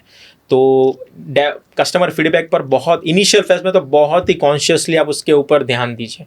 कस्टमर्स के वो लेने के बाद उसके एक्शंस क्या है, वो रिपीट बाय करेगा नहीं करेगा, उसका कोई प्रॉब्लम सॉल्व कर रहा है नहीं कर रहा है, उसको राइट प्राइस पॉइंट पे वो मिल रहा है कि नहीं। Indian consumer are value conscious customers, right. उनको राइट, ऐसा नहीं है कि उनको चीप चाहिए, आप उनको प्राइस ले लो उनसे, बट वो जो प्राइस आप ले रहे हो ना, उस प्राइस पर आपकी क्वालिटी होनी चाहिए, उस प्राइस पर उसको सेटिस्फेक्शन मिलना चाहिए कि भाई मैंने 300 रुपये दे या 300 रुपये का वर्थ प्रोडक्ट है। 300 के अंदर आप चीप क्वालिटी इंग्रेडिएंट डाल दोगे तो फिर वो कस्टमर आपका रिपीट तो आएगा नहीं और मार्केट में नेगेटिव पब्लिसिटी भी आपकी होगी। तो वैल्यू ड्रिवन प्रोडक्ट्स है वो आप कस्टमर को दीजिए, और उसके लिए आपको कस्टमर के साथ कनेक्टेड होना बहुत इंपॉर्टेंट है। आज हमारा D2C का जो मेन एक पॉजिटिव है ना, वो हमें रियल ग्राउंड लेवल के कस्टमर के इनसाइट हमें सीधे बिजनेस लेवल तक मिल रहा है, बीच में कोई मिडिल मेल नहीं है। हमारे वेबसाइट जो परचेस होता है सीधा कस्टमर्स के पास, हमारा व्हाट्सएप के साथ इंटीग्रेशन है, हमारा डायरेक्ट कस्टमर के पास सपोर्ट इंटीग्रेटेड है, तो सपोर्ट के साथ रेगुलरली कॉल्स के ऊपर, ईमेल्स के ऊपर जेन्युइन फीडबैक आते हैं। काफ़ी बार तो कस्टमर्स हमें पुश करते हैं कि सर आप ये प्रॉब्लम है, इसके ऊपर कुछ प्रोडक्ट बना के लेके आओ, तो वो इनसाइट से हम कुछ प्रोडक्ट डेवलप करते हैं और वहाँ से जाके प्रोडक्ट कुछ नया ही बन के आता है और मार्केट में हिट हो जाता है। But how do you decide when to get into a new market?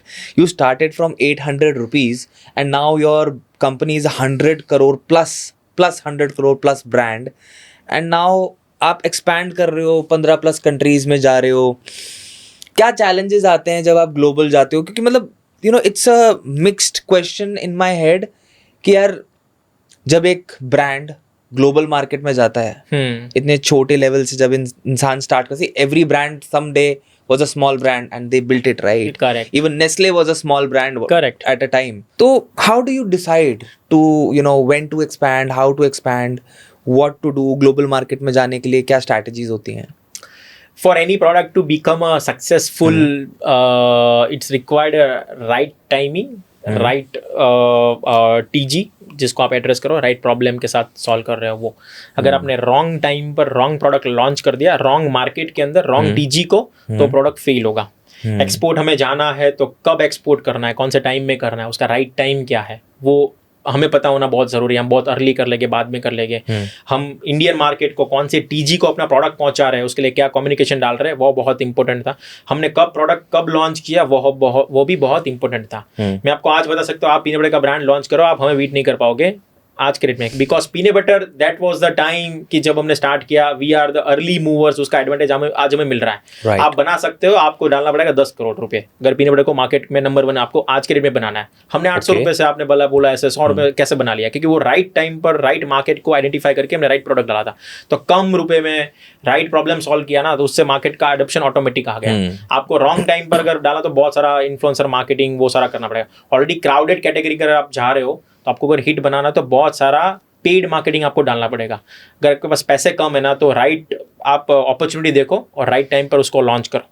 तो आज जैसे health food day by day improvise हो रहा है, राइट। तो हम राइट टाइमिंग को चूज कर रहे हैं कि हम हेल्थ के ऊपर ऐसे धीरे धीरे लेके प्रोडक्ट लेके आए। लोग डे बाय डे अवेयर होते जा रहे हैं, तो हेल्थ फूड का अडॉप्शन इंक्रीज होना है। तो वहां से हमारा लो इफोर्ट में, मतलब कम इफोर्ट में हम राइट डायरेक्शन में जा रहे हैं, तो प्रोडक्ट को सक्सेस बना रहे हैं। आज अगर आपको एक्सपोर्ट करना है ना, आपने अगर पहले ही मंथ या पहले ही 1 साल के अंदर एक्सपोर्ट कर दिया, और सोचो अगर आपके प्रोडक्ट में मार्केट फिट ही नहीं है, आपके प्रोडक्ट में सर्टिफिकेशन के इश्यूज है, क्योंकि एक्सपोर्ट के लिए लॉट ऑफ सर्टिफिकेशन आपको चाहिए, आपकी प्रोडक्ट की क्वालिटी में प्रॉब्लम है, आपके इंग्रेडिएंट में प्रॉब्लम है, क्योंकि काफी सारे इंग्रेडिएंट है ना, काफी सारे कंट्री में रिस्ट्रिक्शन है, उसका आपको नॉलेज नहीं है, प्रोडक्ट का राइट टेस्ट एक्वायर नहीं हुआ, और आपने अर्ली अगर वो चीज़ चालू कर दिया, तो आपका प्रोडक्ट में काफी सारा फेल होगा, नुकसान होगा। आज हमारे पास सारे सर्टिफिकेशन है, प्रोडक्ट मार्केट फिट है, उसका पैकेजिंग सही है, प्राइसिंग सही है, कुछ उसमें चेंजेस करने की जरूरत नहीं है, तब आज धड़ाधड़ नए नए कंट्री में हम डाल सकते हैं। पहले हमने इनिशियली 6 साल तो सिर्फ डोमेस्टिक पर डोमिनेंस ट्राई किया कि यहाँ पर हम सीखे, लर्न करें, कस्टमर की जो प्रॉब्लम है उसको सॉल्व करें, उस तरह से प्रोडक्ट को परफेक्ट बनाए, उसके बाद एक्सपोर्ट में डालें। एक्सपोर्ट में आपके पास रूम ऑफ एरर बहुत कम है। आपने अगर कुछ छोटा सा भी मिस्टेक किया, आपका पूरा कंटेनर वापस आएगा, वो पूरा प्रोडक्ट एक्सपायर होकर आपको लॉस करना पड़ेगा। मैंने अरबिक पैकेजिंग अगर कुछ बना के साउथ अपना गल्फ में भेजा, वो वहां से यहाँ आएगा, तो वो फिर उसका कुछ यूज नहीं है, क्योंकि अरबिक लैंग्वेज में इंडिया में कौन खरीदेगा। बीच में कंट्रोवर्सी भी हुई थी। I think there was this situation where a big brand, correct, they were selling their international market products in India. Okay. And someone picked the product from the supermarket and they made a video that इसमें Arabic language में लिखा है, and तुम India के अंदर Arabic language में कैसे product बना के बेच सकते हो, but correct, somewhere they were selling it as an imported product. Though it was, I think that it was a rejected product from the international market, which they had to forcefully sell in India. to India. Okay. मतलब क्या आपके साथ भी ऐसे setbacks होते हैं कि international market में प्रोडक्ट रिजेक्ट हो जाता हो और वो पूरा का पूरा लॉट वापस आ जाता हो? नहीं, तब तो बहुत बड़ा लॉस हो जाएगा। हम ऐसा नहीं करते हैं, हम बहुत ही क्रिएटिवली, परफेक्टली मार्केट फिट है उसको ही एक्सपोर्ट करते हैं। और अगर रिजेक्ट, अभी तक हमारा कोई प्रोडक्ट ऐसा नहीं हुआ है रिजेक्ट हुआ है, बिकॉज हमने नॉर्म्स बहुत अच्छे से पहले समझे हैं कि यूरोप के अंदर डालना है तो कौन कौन से नॉर्म्स है, यूएस के अंदर डालना तो कौन कौन से नॉर्म्स है, कौन कौन सा सर्टिफिकेशन चाहिए। पहले वो सर्टिफिकेशन के अंदर हमने पूरा 100% मेक श्योर किया है, उसके बाद ही हम उसको एक्सपोर्ट कर रहे हैं। मतलब to run a successful startup you have to make sure कि आप ब्लंडर्स ना करें, आप जल्दबाजी ना करें। मतलब आप इंडिया भी हमारा ये पहले से नहीं था कि हमें इंडिया के हर एक शेल्फ में पहुंचना है। एफएमसीजी ब्रांड्स आज यूनिलीवर, आईटीसी आपको हर दुकान में मिलेंगे, हर शेल्फ पर पहुंचेंगे। मेरा भी यही विजन है, बट वो विजन को मैं आज फुलफिल करने के लिए सब कुछ नहीं डाल सकता ना, कि आज हर एक छोटे दुकान में भी मेरा प्रोडक्ट होना चाहिए, ऐसा अगर मेरा विजन है लॉन्ग टर्म का। बट वो आज राइट मार्केट नहीं है। आज वो हर एक कस्टमर उतना पैसा शायद नहीं डालेगा, क्योंकि जिनकी बेसिक नीड्स ही कंप्लीट नहीं हो पा रहे, वो मेरे हेल्थ फूड के ऊपर पैसा ऑफकोर्स नहीं डालेंगे। तो आज वो राइट टीजी को पहुंचने के मेरे राइट शेल्फ पर पहुंचना पड़ेगा। मैं रॉन्ग जगह पर पहुंच गया तो मेरा प्रोडक्ट वहाँ पर लॉस होकर एक्सपायर होकर वापस आएगा। it's a thing in the market these days. Big founders like the founder of Zomato, they are trying to connect with their their audience, their customers. आप लोग भी अपने कस्टमर्स के साथ 1-to-1 कनेक्ट करने की कोशिश करते हो? हमारे में ना हम 6 को फाउंडर है, राइट। तो हमारे अलग, क्योंकि काफी बार क्या होता है, आपका जो चैनल नेटवर्क है, आपकी टीम है ना, उसके तो इनसाइट आपको आते रहते हैं कि सर ये करो, ये करो, ये करो। But those are the driven, आप बोल सकते हो ड्रीवन कस्टमर है, क्योंकि वो हमारे टीम मेंबर है, वो हमारे चैनल पार्टनर है, नेटवर्क है। तो ऑफकोर्स काफ़ी बार वो अच्छे ही फीडबैक देंगे। राइट फीडबैक तो हमें कस्टमर से मिलेगा। तो we as a founder also हम रेगुलरली मतलब आपको बताऊँ मैं, वीक में हम काफ़ी बार हम कस्टमर के, हमारे जो कस्टमर सपोर्ट टीम है उसके बाजू में जाके बैठ जाते हैं, उनको रियली, और कस्टमर सपोर्ट को हमने मैट्रिक्स भी दिए हैं कि आपके पास जो नेगेटिव फीडबैक आ रहा है, स्पेशली नेगेटिव फीडबैक को आपको उसको अलग से मेंशन करके रखना है। उसका ईमेल का आईडी स्पेसिफिकली है, वो कस्टमर क्वेरी नंबर है, वो आपको अलग से मेंशन करके रखना है। वी केम और उसके साथ बैठ के वो रिव्यूज करते हैं स्पेसिफिकली। बहुत एग्रेसिव जिन्होंने ब्लंटली हमें फीडबैक दिया ना, उसको हम फोन करते हैं कि सर आप इतना कैसे गुस्से हो गए हमारे प्रोडक्ट से, इतना क्या प्रॉब्लम आपको आ गया। तो उसको कामली हम समझते हैं कि भाई ये प्रॉब्लम हुआ, यही अंडरस्टैंडिंग हुआ। काफी बार उनका प्रोडक्ट में शायद कमी ना हो, उसका एक्सपीरियंस गलत हुआ, because of the shipping, because of the process. तो काफी बार वो उसको हमें इम्प्रोवाइज करना है। तो कस्टमर्स के साथ हमें कुछ काफी बार ऐसे अच्छे इंसाइट्स मिल जाते हैं ना।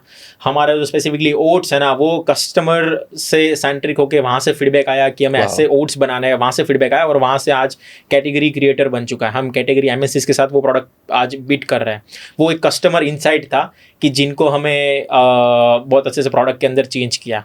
वो जनरली टीम से भी आते हैं फीडबैक्स वगैरह, बट कस्टमर से आते हैं, बिकॉज वो आपके बोल सकते हैं ना कि वो ड्रीवन नहीं है। वो आपको जेन्युइनली बता देंगे कस्टमर कि भाई सर ये नहीं बजाया, आपके 300 रुपये डाले बट इसमें तो मज़ा ही नहीं आया मेरा। वो जेन्युइनली बता देंगे कि मेरे पैसे गिर गए भाई, आज से तो अच्छा है प्रोडक्ट है। कोई स्टोरी सुनाओ ना, that was like very crazy and unexpected customer story, कि वहाँ से आपके दिमाग में कुछ नया आया हो, कुछ थॉट प्रोसेस में चेंज हो as a brand, because nowadays we have seen that brands also care about the customer. पहले क्या होता था, big brands they never used to care about a lot of things. Packet के अंदर जला हुआ चिप्स चला गया, कोई बात नहीं, 4 लोग बोलेंगे, 5 लोग बोलेंगे, बट हमारा इतना बड़ा because the market is evolving. Correct. And there are so many new startups and brands coming in. हमारे जो कस्टमर सपोर्ट टीम है उनके साथ हमारा फाउंडर का डायरेक्ट ग्रुप है जी। हम 6 लोग का स्पेशली, और हमारे कस्टमर सपोर्ट के 3 या 4 लोग हैं, उनका डायरेक्ट ग्रुप है। हम उनको सीधा बोलो, आपके पास जो नेगेटिव फीडबैक आया है, कुछ आपको लगता है कि रेगुलर नहीं है, this is something need to be attended, तो उसको डायरेक्टली आप फोटो के साथ सीधा डालो। आज as a brand, D2C brand ना, हम आपको जो क्वेरीज है ना, वो हमारे इंस्टाग्राम पे डालो। आप उनको फोन करने की जरूरत नहीं है, आपको हमारा ईमेल करने की जरूरत नहीं है, आप इंस्टाग्राम पे डालो, सर मेरा प्रोडक्ट में ये प्रॉब्लम, मेरा प्रोडक्ट कब आ रहा है, आपको वहां तक की इन्फॉर्मेशन हमारे इंस्टाग्राम से मिल जाएगी। We are that customer connected. आज सबको इंस्टाग्राम में है ना, आज आप डायरेक्ट ब्रांड का पेज सर्च करो, उसमें डायरेक्ट DM डाल दो। We have dedicatedly support team जो स्पेशली इंस्टाग्राम को ही मैनेज करते हैं, इंस्टाग्राम की क्वेरी सॉल्व करते हैं। तो कस्टमर के साथ हमने मैक्सिमम ट्राई किया है कि हर एक टच पॉइंट पर हम कनेक्टेड रहे उनसे। एक कस्टमर स्टोरी मैं बताऊँ तो आई थिंक, मतलब एक कस्टमर ने हमारा प्रोडक्ट लिया था, वो हाईली आई थिंक उनको थोड़ा प्रॉब्लम था अपने शुगर और उसके साथ। तो उनको डॉक्टर ने एडवाइस किया था कि हाई शुगर वाले कंटेंट ऐसे अवेयर नहीं खाना है, ऐसा नहीं खाना है। उन्होंने हमारा प्रोडक्ट लिया और उनके माइंड में ऐसा घुस गया कि क्योंकि उन्होंने हमारा प्रोडक्ट यूज़ किया है, उसके कारण उनको हेल्थ इश्यूज इंक्रीज हो गए हैं। तो उन्होंने हमें मेल डाला कि ऐसा हुआ है, और ये सीरियस केस था कि अगर कुछ हो जाए कस्टमर को कि भाई ऐसा क्या हुआ, तो मैंने तो नहीं, बट मेरे फाउंडर ने फ़ोन किया उनको कि सर ऐसा आपको क्या हुआ एग्जैक्टली बताया, प्रोडक्ट के आफ्टर इफेक्ट में क्या ऐसा कुछ हुआ कि आपको कुछ जेन्युइनली सीरियस इश्यूज और इंक्रीज हुआ, ऐसा कुछ हुआ क्या, मतलब because which is we need to be attend seriously अगर ऐसा कुछ हुआ है तो उन्होंने डिटेल में बताया कि प्रोडक्ट मैंने यूज़ किया और मेरे को फिर रैशेस ज़्यादा इंक्रीज हो गए, मेरा ब्लड आई थिंक उनको शुगर का इश्यूज था कुछ, तो उन्होंने बोला कि मेरे को इवन हॉस्पिटल्स भी जाना पड़ा, ऐसा कुछ था उनके साथ स्टोरी में। फिर हमने ट्राई किया कि आपको क्या क्या प्रोडक्ट, हमने उनका बैकग्राउंड हिस्ट्री और चेक किया, तो उन्होंने हमारा नेचुरल पीनट बटर ही परचेस किया था, विच इज़ टॉप सेलिंग, हमारा हाईएस्ट सेलिंग है नेचुरल पीनट बटर। हमने उनको पूरा प्रोसेस समझाया कि हमारे प्रोसेस में कहीं पर ऐसा कुछ एडेड नहीं है, पूरा प्रोसेस उनको हमने रिटन फॉर्मेट में दिया, ये प्रोसेस है पूरा पीनट बटर बनाने का, तो आपके माइंड में जो है कि ये खाने से ये हुआ है उसका मतलब I think at least we sure कि शायद इसके कारण नहीं हो सकता। स्टिल भी अगर आपको लगता है कहीं पर भी तो we like to consult even the आपके अगर डॉक्टर भी आपको कनेक्ट करना चाहते तो उससे भी हम कनेक्ट करने के लिए रेडी है। तो उस लेवल तक हम डिटेल तक वो स्टोरी में गए थे, बट जेन्युइनली आई थिंक वो उसके इश्यूज कुछ अलग थे वो कस्टमर्स के, बट उसके माइंड में ये हो गया था कि एल्पिनो के प्रोडक्ट के कारण ये हुआ था। तो वो कस्टमर को हमने बहुत अच्छे से अटेंड किया था। एक कस्टमर के साथ हुआ था कि उनको उनके प्रोडक्ट के अंदर ना कुछ मेटल का आइटम आ गया, प्रोडक्ट के अंदर मेटल अंदर से आ गया, इधर बॉल्ट या ऐसा कुछ था प्रोडक्ट के अंदर। तो बहुत सीरियस इशू, प्रोडक्ट ने पूरा फोटो डाल के हमारे मेल किया, हमने उनके साथ बातचीत किया कस्टमर के साथ, हमने उनको फैक्ट्री के वीडियो दिखाया, पूरे फैक्ट्री के वीडियोस है ना, क्लियरली फैक्ट्री से वीडियो मंगा ली, बट कस्टमर मानने के लिए रेडी नहीं था कि ये प्रोडक्ट में नहीं आ सकता। हमारे पास मेटल डिटेक्टर है, स्पेशली आई थिंक यूएसए से इंपोर्टेड है या यूरोपियन मेड है मेटल डिटेक्टर। आपका छोटे से छोटा चीज़ भी वो मेटल डिटेक्टर में डिटेक्ट हो जाता है, उसके अलावा कोई भी प्रोडक्ट पास ही नहीं हो। पैकेजिंग तो बाद में आता है, वो प्रोडक्ट पहले मेटल डिटेक्टर से निकल के आता है, उसके बाद वो उसके ऊपर पैक होकर निकलता है। तो मेटल डिटेक्टर है हमारा जो ग्राइंडिंग मशीन है ना, अगर उसमें छोटे सा मेटल का आइटम है तो हमारी ब्लेड टूट जाएगी, जो यूएसए में, क्योंकि ये ग्राइंडिंग होता है पूरा छोटे से मिक्सचर के अंदर साथ, अगर छोटा सा मेटल का अंदर टुकड़ा आ गया तो हमारी पूरी ब्लेड मशीन टूट जाएगा हमारा पूरा। तो वी मेक श्योर कि वैसा कभी नहीं हो सकता, कोई भी मेटल आइटम वहाँ से अगर कोई मशीन में से निकल के वो प्रोडक्ट के अंदर नहीं जा सकता। हमने उनको जाना पहचाना, उसका प्रोडक्ट ऑलमोस्ट 3 या 4 महीना पुराना था, तो ऑलरेडी उनके वहाँ पर किचन में पड़ा रहता था वगैरह, मल्टीपल लूज कर रहे थे। तो that could be from anywhere but not from at least our factory. We make sure, उनको समझाया हमने, पूरा अंडरस्टैंड किया हमने, उनको ओपन इन्विटेशन दिया। अगर आपको उतना सीरियस लगता है, आप हम काफ़ी कस्टमर को हम ओपन इन्विटेशन देते हैं, हम फैक्ट्री विजिट करवाएगा, वो फैक्ट्री टूर करवाएगा। अगर आपको डालना है हमें ईमेल करिए, जेन्यून अगर इश्यूज है, सबको नहीं करा सकते, अगर जेन्यून आपको लगता है आप आइए, आप पूरा फैक्ट्री विजिट करिए। तो ऐसा कुछ नहीं है उनके साथ। You suffered from a massive fire at the factory in 2023. How was it like recovering from that, मैं उसको एक तरीके से डिसास्टर ही बोलूँगा, राइट? कि कैसा था, मतलब व्हाट वाज द सिचुएशन जब वो आग लगी और बहुत सारा नुकसान भी होता है? हमारी एंटरप्रेन्योर जर्नी का वो लोवेस्ट मोटिवेशन पॉइंट आप बोल सकते हो। वो एक लोवेस्ट पॉइंट था जहाँ पर हम पहुँच चुके थे। हमने जहाँ तक वो मेहनत किया था, जितना मेहनत किया था ना, वहाँ से सीधा ग्राउंड पे आ गए थे। मतलब अगर 10वें माले तक हम पहुँचे तो वहाँ से सीधा पहले माले पे हमारा पूरा इन्वेंट्री, ऑलमोस्ट 2-2.5 करोड़ का इन्वेंट्री हमारा वेयर हाउस में था, वो बंद हो गया। एक्चुअली रीज़न प्रॉब्लम यह था कि हमारा कंपनी में तो ऐसा कुछ नहीं था जिसके कारण आग लगे, फायर लगे। हमारे नेबर और उसके बाजू में नेबर थे, वहाँ पर वर्कशॉप में कुछ काम चल रहा था, उसका पूरा जो गोडाउन था वो जल गया, उसके बाजू वाले का उसमें से फायर होकर हमारे में आया। तो हमारे में जो कार्टून बॉक्स के अंदर पैक रहता है, तो उसने आग को और पकड़ लिया और ऐसा करके ऑलमोस्ट 70% इन्वेंटरी पूरा जल चुका था। बट जो 30% बचा था ना, वो सेलेबल नहीं था, हम किसी भी हाल में उसको सेल नहीं कर सकते, तो उसको फिर हमने पूरा डिस्कार्ड किया। प्रॉब्लम ये था कि इंफ्रास्ट्रक्चर पूरा नए से बनाना है, प्रोडक्ट सारा वापस से बनाना है, डेवलप करके पूरा वेयर हाउस वापस से भरना है, क्योंकि पूरा सप्लाई चेन स्टॉप हो गया। FMCG में रूल है, अगर आपका प्रोडक्ट ऑलमोस्ट 1-2 महीने के अंदर बाहर जाता है ना, आपका जगह कोई ना कोई कंपटीटर ले लेगा, राइट? मतलब दुकानदार आपका शेल्फ खाली नहीं छोड़ेगा कि एल्पिनो 2 साल के बाद आएगा, 2 महीने के बाद आएगा तो वापस से इसको फिर भर दूंगा, वो कंपटीटर का जगह फिल हो जाएगा। हमारे ऑफलाइन स्टोर, हमारे ई-कॉमर्स में जहाँ पर भी प्रोडक्ट स्टॉक आउट हुआ है, वहाँ पर कस्टमर का सेल, अपने जो कंपटीटर का सेल ऑफकोर्स इंप्रूव हुआ होगा। तो मतलब चैलेंज और टफ हो गया कि जो हमारा जो स्पेस था वो भी गया, जहाँ पर हमने अपने स्पेसिस बनाए थे। तो ये लोवेस्ट पॉइंट था।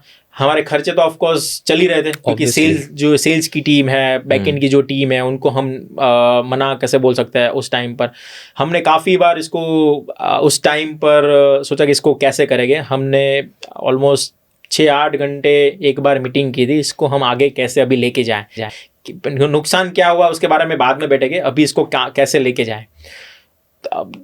5-6 घंटे मीटिंग किया ना, उसके बाद जो एंड रिजल्ट था ना हमारा, कि भाई जो कुछ भी हुआ है हम इसको वापस से बनाएंगे, पहले से बनाएंगे, पहले दिन में जो मेहनत करी थी उससे 2 गुना मेहनत करेंगे, इसको वापस से लेके बनाएंगे। जितना भी टाइम लगे, टाइम ज़्यादा लगेगा और क्या है, टाइम ज़्यादा लगेगा, शायद और पैसा चाहिए होगा। अगर हमारे कस्टमर्स के, अगर हमारे जो वेंडर्स है, डीलर्स है, हमारा नेटवर्क है, जो कम्युनिटी है, उसको अगर हम बताएंगे तो वो ऑफकोर्स हमें सपोर्ट करेंगे। और पूरी नेटवर्क कम्युनिटी ने, कस्टमर्स ने, हमारे वेंडर्स है, उन्होंने बहुत अच्छा सपोर्ट किया कि उसके कारण आज एल्पिनो वापस से खड़ा हो पाया वहाँ से होके। हमारी पूरी टीम है, उसने भी हमें बहुत अच्छा से सपोर्ट किया। वो ड्यूरिंग द टाइम, एक टाइम पर 2 महीने के बाद हमारे पास बैंक में कोई रुपये नहीं थे, क्योंकि हमें नया पूरा इंफ्रास्ट्रक्चर बनाना था। हमारे पास कोई पैसे नहीं थे कि हम टीम की सैलरी कर पाए। 7 तारीख थी, हमारे पास ऑलमोस्ट 5 तारीख थे, हमारे अकाउंट में कोई पैसा नहीं है कि टीम का सैलरी हो पाए, रेंट दे पाए ऑफिस का। तो हमने हमारी टीम को कन्वे किया, ये चीज़ है, हमारी जो लैंडलॉर्ड थे उनको कन्वे किया कि भाई ये प्रॉब्लम है उसके कारण इस टाइम के लिए, और वी आर फाइटिंग कि हम किसी भी तरह ये प्रॉब्लम को सॉल्व कर पाएँ। और कोइंसिडेंटली धीरे धीरे वापस से बिल्ड हुआ सबके सपोर्ट के साथ, और उससे नई ऊंचाई, उसको काफ़ी सारा सीखने को मिला। जो एक लोवेस्ट पॉइंट पर जो हम पहुंच गया था ना, उससे जो हमें स्ट्रॉन्ग फुटहोल्ड मिला ना, तो आज उतना कॉन्फिडेंस है कि वहाँ तक हमने देख चुके हैं कि जहाँ तक कोई नहीं पहुँचा है। तो अगर वहाँ से हम खड़े हो सकते तो कोई भी लोवेस्ट पॉइंट आ जाए, तो अभी हमें रुकना नहीं है। ये सोचने वाली बात है ना कि there was a time when you started the brand, there was a time when you were looking for 1.5 crores का investment, and there was a time जब 2.5 करोड़ रुपए का माल मिट्टी में चला गया, like it was like completely gone. Correct. And you came back strong. It's a very personal one-to-one question though, on a public platform, कि have you ever or any of the founders cried for the brand because of things are not working in the right direction? I think वो जो phase था ना, उसमें literally हम इतना emotional हो चुके थे, क्योंकि हमने जो 5-6 साल हमने पूरा दिया था कंपनी को, वो पूरा चला गया हाथ में से। और जो मेहनत किया था, जो विजन था कि कुछ, क्योंकि अपॉर्चुनिटी बार बार नहीं आती है, अपॉर्चुनिटी को राइट टाइम पर राइट जगह पर हमने ग्रैब किया था, और वो पूरा चला गया था। हम हमारे आई थिंक जो ओपन टेरेस है ऑफिस के बाहर, वहाँ पर लिटरली ऑफिस ओवर तो ख़त्म हो चुका था। हम ऑफिस आ रहे थे, कुछ नहीं कर पा रहे थे, ना ही हम टीम से कुछ बात कर पा रहे हैं कि क्या करना है, कैसे खड़ा कर, क्योंकि हमारे पास कोई क्वेश्चन के कुछ आंसर नहीं थे। प्रोडक्ट ही नहीं है, क्या बात प्रोडक्ट नहीं है, फंड कहाँ से आएगा? हमें वापस से 3 करोड़ का स्टॉक तो बिल्ड करना है ना। रातों रात कोई इन्वेस्टमेंट नहीं देता है। बैंक भी आपको उस दौरान आपके देखेगा भाई आपका क्या क्या अभी बैलेंस शीट क्या है उसके ऊपर, तो आपको कोई फंड उतना, और मतलब आपको शायद 20-50 लाख मिल भी जाए, पर रातों रात 2-4 करोड़ आपको कौन देगा कि पूरा वापस से बिल्ड कर पाए? तो हमारे पास कोई ऑप्शन नहीं था। बट आई थिंक उस दौरान सबका सपोर्ट मिला तो हम खड़े हो पाए। अदरवाइज वो that was a very difficult time कि हम उसमें से कैसे बाहर निकल पाए उस सिनारियो से। यहाँ से आप कुछ टेक अवे देना चाहोगे to people who are new and who are the upcoming entrepreneurs in the country? The biggest learning जो हमारा उस टाइम पर रहा ना, कि चाहे आप कितने भी लोवेस्ट पॉइंट पर पहुंच जाओ, there was always a light. अगर वो एक लाइट के सहारे भी आप धीरे धीरे एक स्टेप आगे लेना चाहोगे ना, तो धीरे धीरे वो लाइट ब्राइट होती जाएगी और आपके रास्ते और खुलते जाएंगे। तब सारे रास्ते बंद थे। शायद एक होप मिली हमें कि शायद बना सकते हैं, शायद एक जगह से हमें सपोर्ट मिला, 4 जगह से सपोर्ट मिला, 10 जगह से सपोर्ट मिला, ऐसे धीरे धीरे करके हम वो चीज़ें मिलते रहे और लोगों से जेन्युइनली बात किए, जेन्युइनली समझा, उनको अंडरस्टैंड किया, और हम से स्ट्रॉन्ग खड़े थे। उनको हमारे बिलीफ पर, काफ़ी लोगों को हमारे बिलीफ पर से जो है, हमने उनको उतना कॉन्फिडेंटली बताया था कि हम ये नहीं जानते, आप सपोर्ट करें तो बेस्ट है, अगर नहीं करेंगे तो भी हम खड़े हुए हैं। काफ़ी वेंडर्स के ड्यूज थे, हमने बोला कि हम कहीं नहीं जा रहे हैं, आपके ड्यूज हम 100% कंप्लीट करेंगे, आप ये दौरान हमें सपोर्ट कर दे तो बेस्ट, आपका सपोर्ट बहुत हमारे लिए हेल्पफुल होगा। तो लोगों ने हमें, हमारी जो स्टोरी उसके ऊपर बिलीव किया और ट्रस्ट किया, तो उसके कारण हम आगे बढ़ पाए। तो वो रिजिलियंस था कि हम पीछे नहीं जा रहे, इसे आगे ही जाना है, जो भी मुसीबत आए उससे।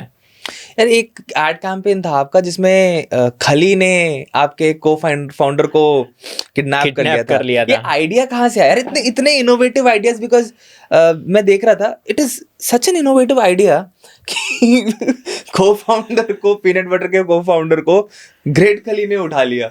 ये आइडिया कहाँ से आया?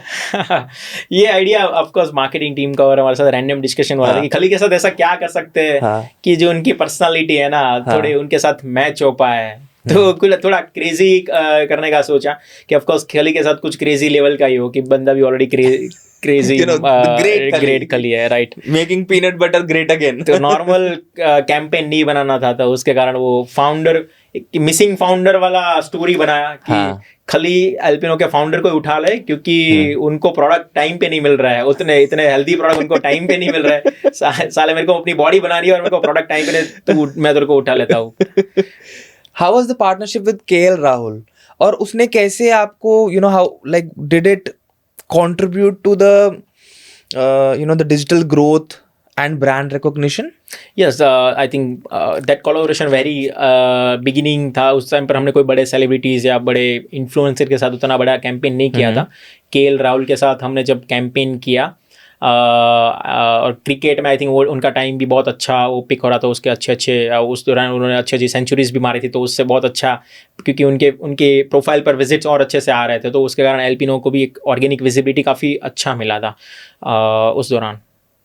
What was the impact of the Gaurav Taneja and Junaid, इन लोगों की, क्योंकि कोविड के टाइम पे, पैंडेमिक के टाइम पे मार्केट्स बहुत ज़्यादा डिस्टर्ब थी, and I think influencers like Gaurav Taneja and Junaid, when you were doing campaigns with them, वो काफ़ी ज़्यादा सक्सेसफुल कैंपेन्स थे आपके।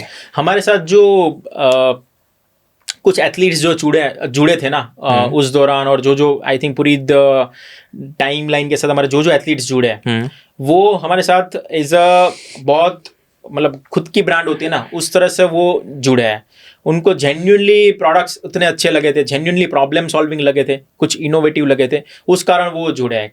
काफ़ी बार हमारे पास उतना पैसा नहीं होता था कि हम उनको कन्विंस कर पाए, उनके जो भी पेड प्रमोशन है उसको मैच कर पाए, बट हम बताते कि भाई हमारे पास बजट इतना ही है, बट आप एक बार प्रोडक्ट को ट्राई करिए कि आपको जेन्युइनली लगता है कि ये प्रोडक्ट को मार्केट में पेनिट्रेट करना चाहिए, लोगों की हेल्थ के लिए इसको मार्केट करना चाहिए, क्या इससे लोगों का जेन्युइनली बेनिफिट हो रहा है था।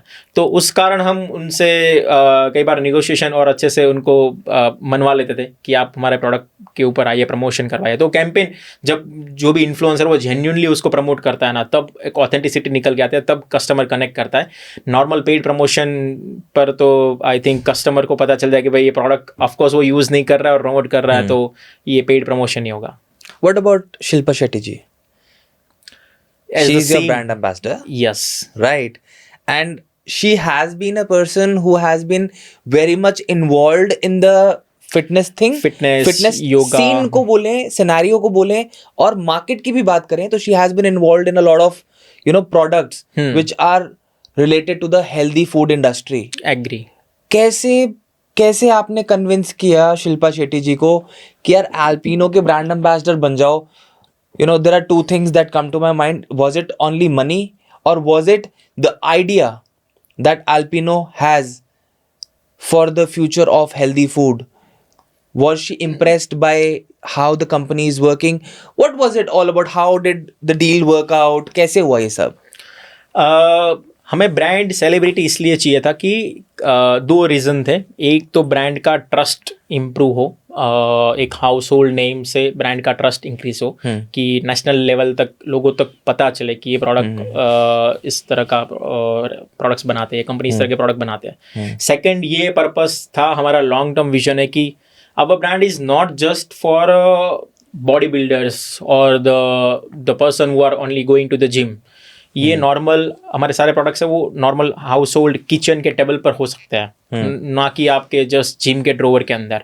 तो शिल्पा शेट्टी एक ऐसा फेस है जो ऑलरेडी फिटनेस के साथ तो बहुत अच्छे से रेजोनेंट है, but that's also the house hold name. आज मदर्स है, किड्स है, काफ़ी सारे एक्टिव शोज में उनका प्रेजेंटेशन रहता है कि काफ़ी आई थिंक यंग जनरेशन और पास्ट जनरेशन भी उनसे कनेक्ट करते हैं। तो वो हमारे लिए बहुत अच्छे से परफेक्ट मैच था कि ऐसी पर्सनालिटी कि जो मदर्स को इन्फ्लुएंस कर सके, किड्स को इन्फ्लुएंसर कर सके कि आप ये प्रोडक्ट खाओ।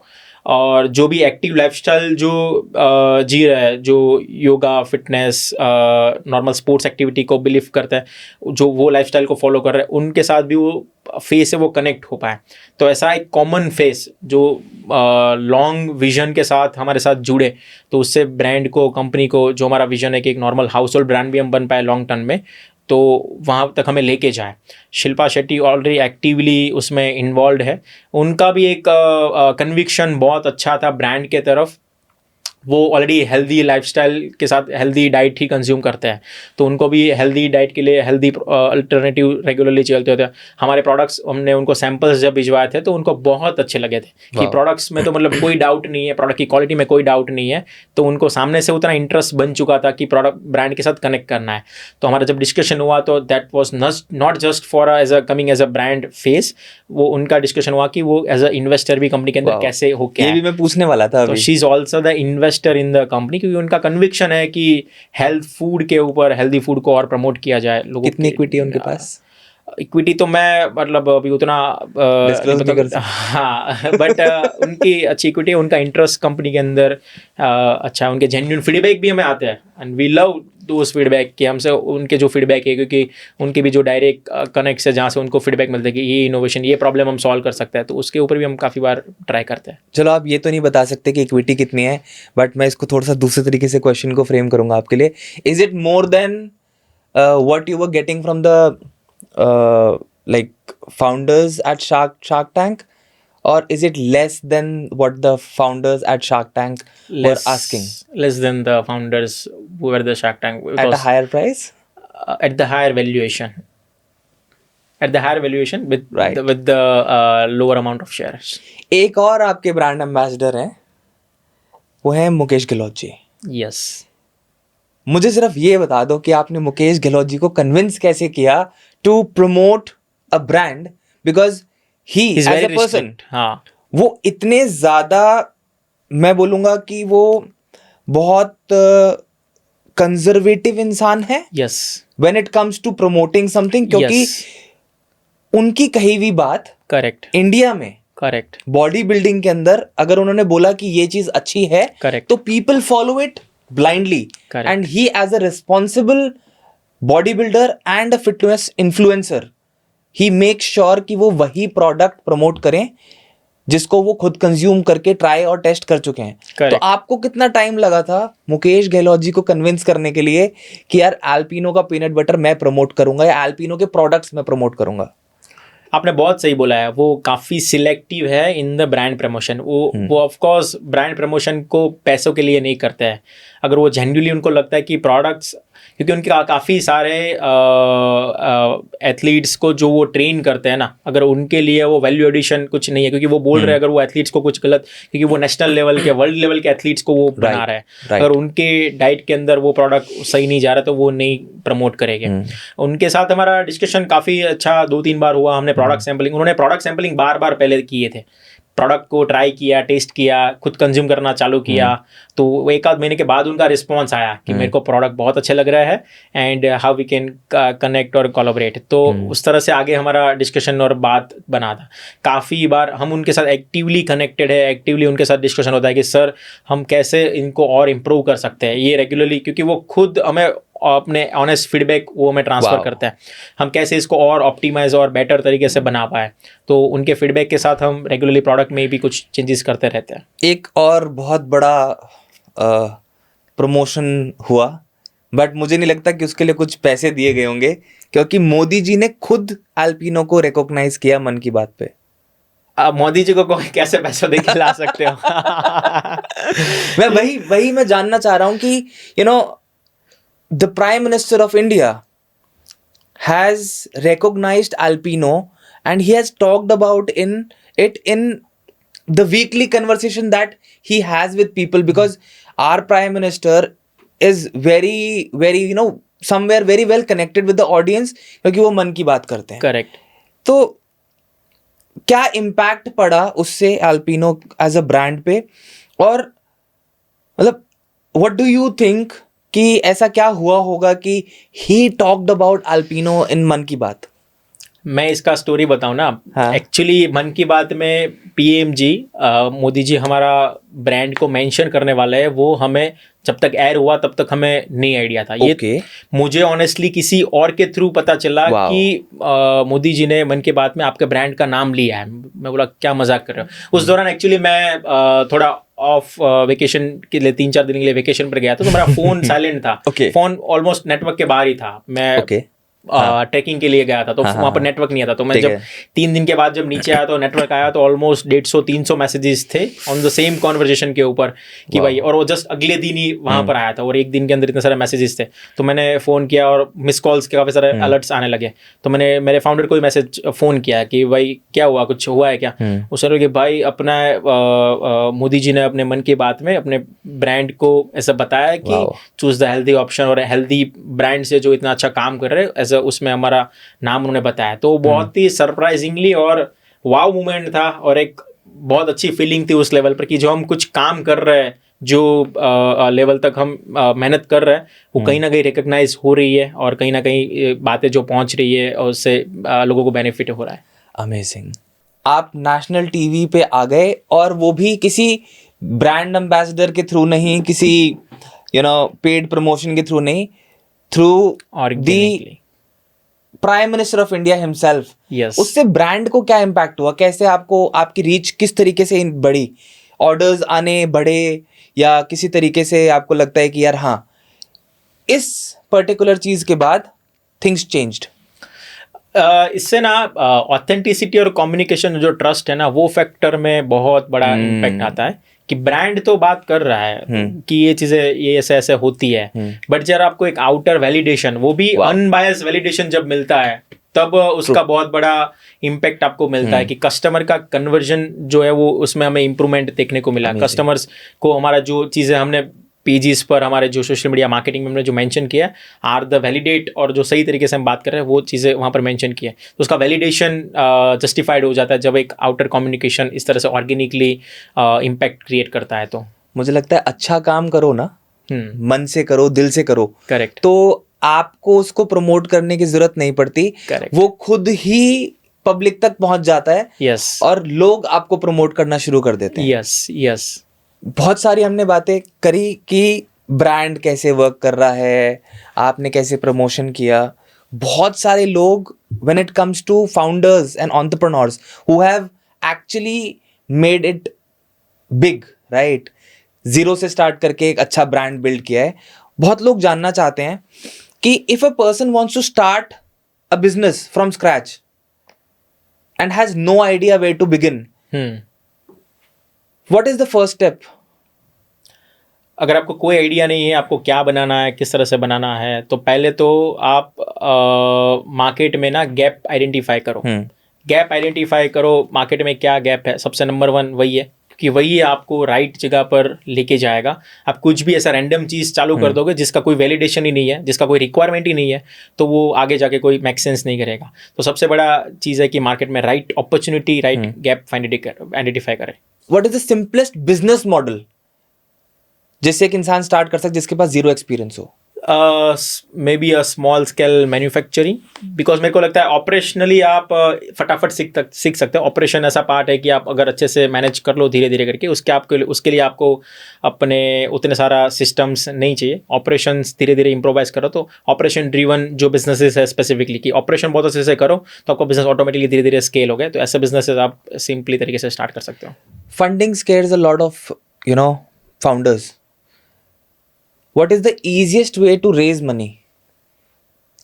Easiest ways to raise money through surrounding your community network only, क्योंकि वो आपके ऊपर भरोसा करके पैसा डालेंगे। एक इन्वेस्टर को वैलिडेशन काफ़ी सारा चाहिए, बट जब आपको स्मॉल अमाउंट में अगर मनी चाहिए तो आप अपने सराउंडिंग में जो भी नेटवर्क्स है, फ्रेंड्स, फैमिलीज, कम्युनिटी, उससे पहले अपना फंड रेज करिए। क्या सबको इक्विटी देनी चाहिए?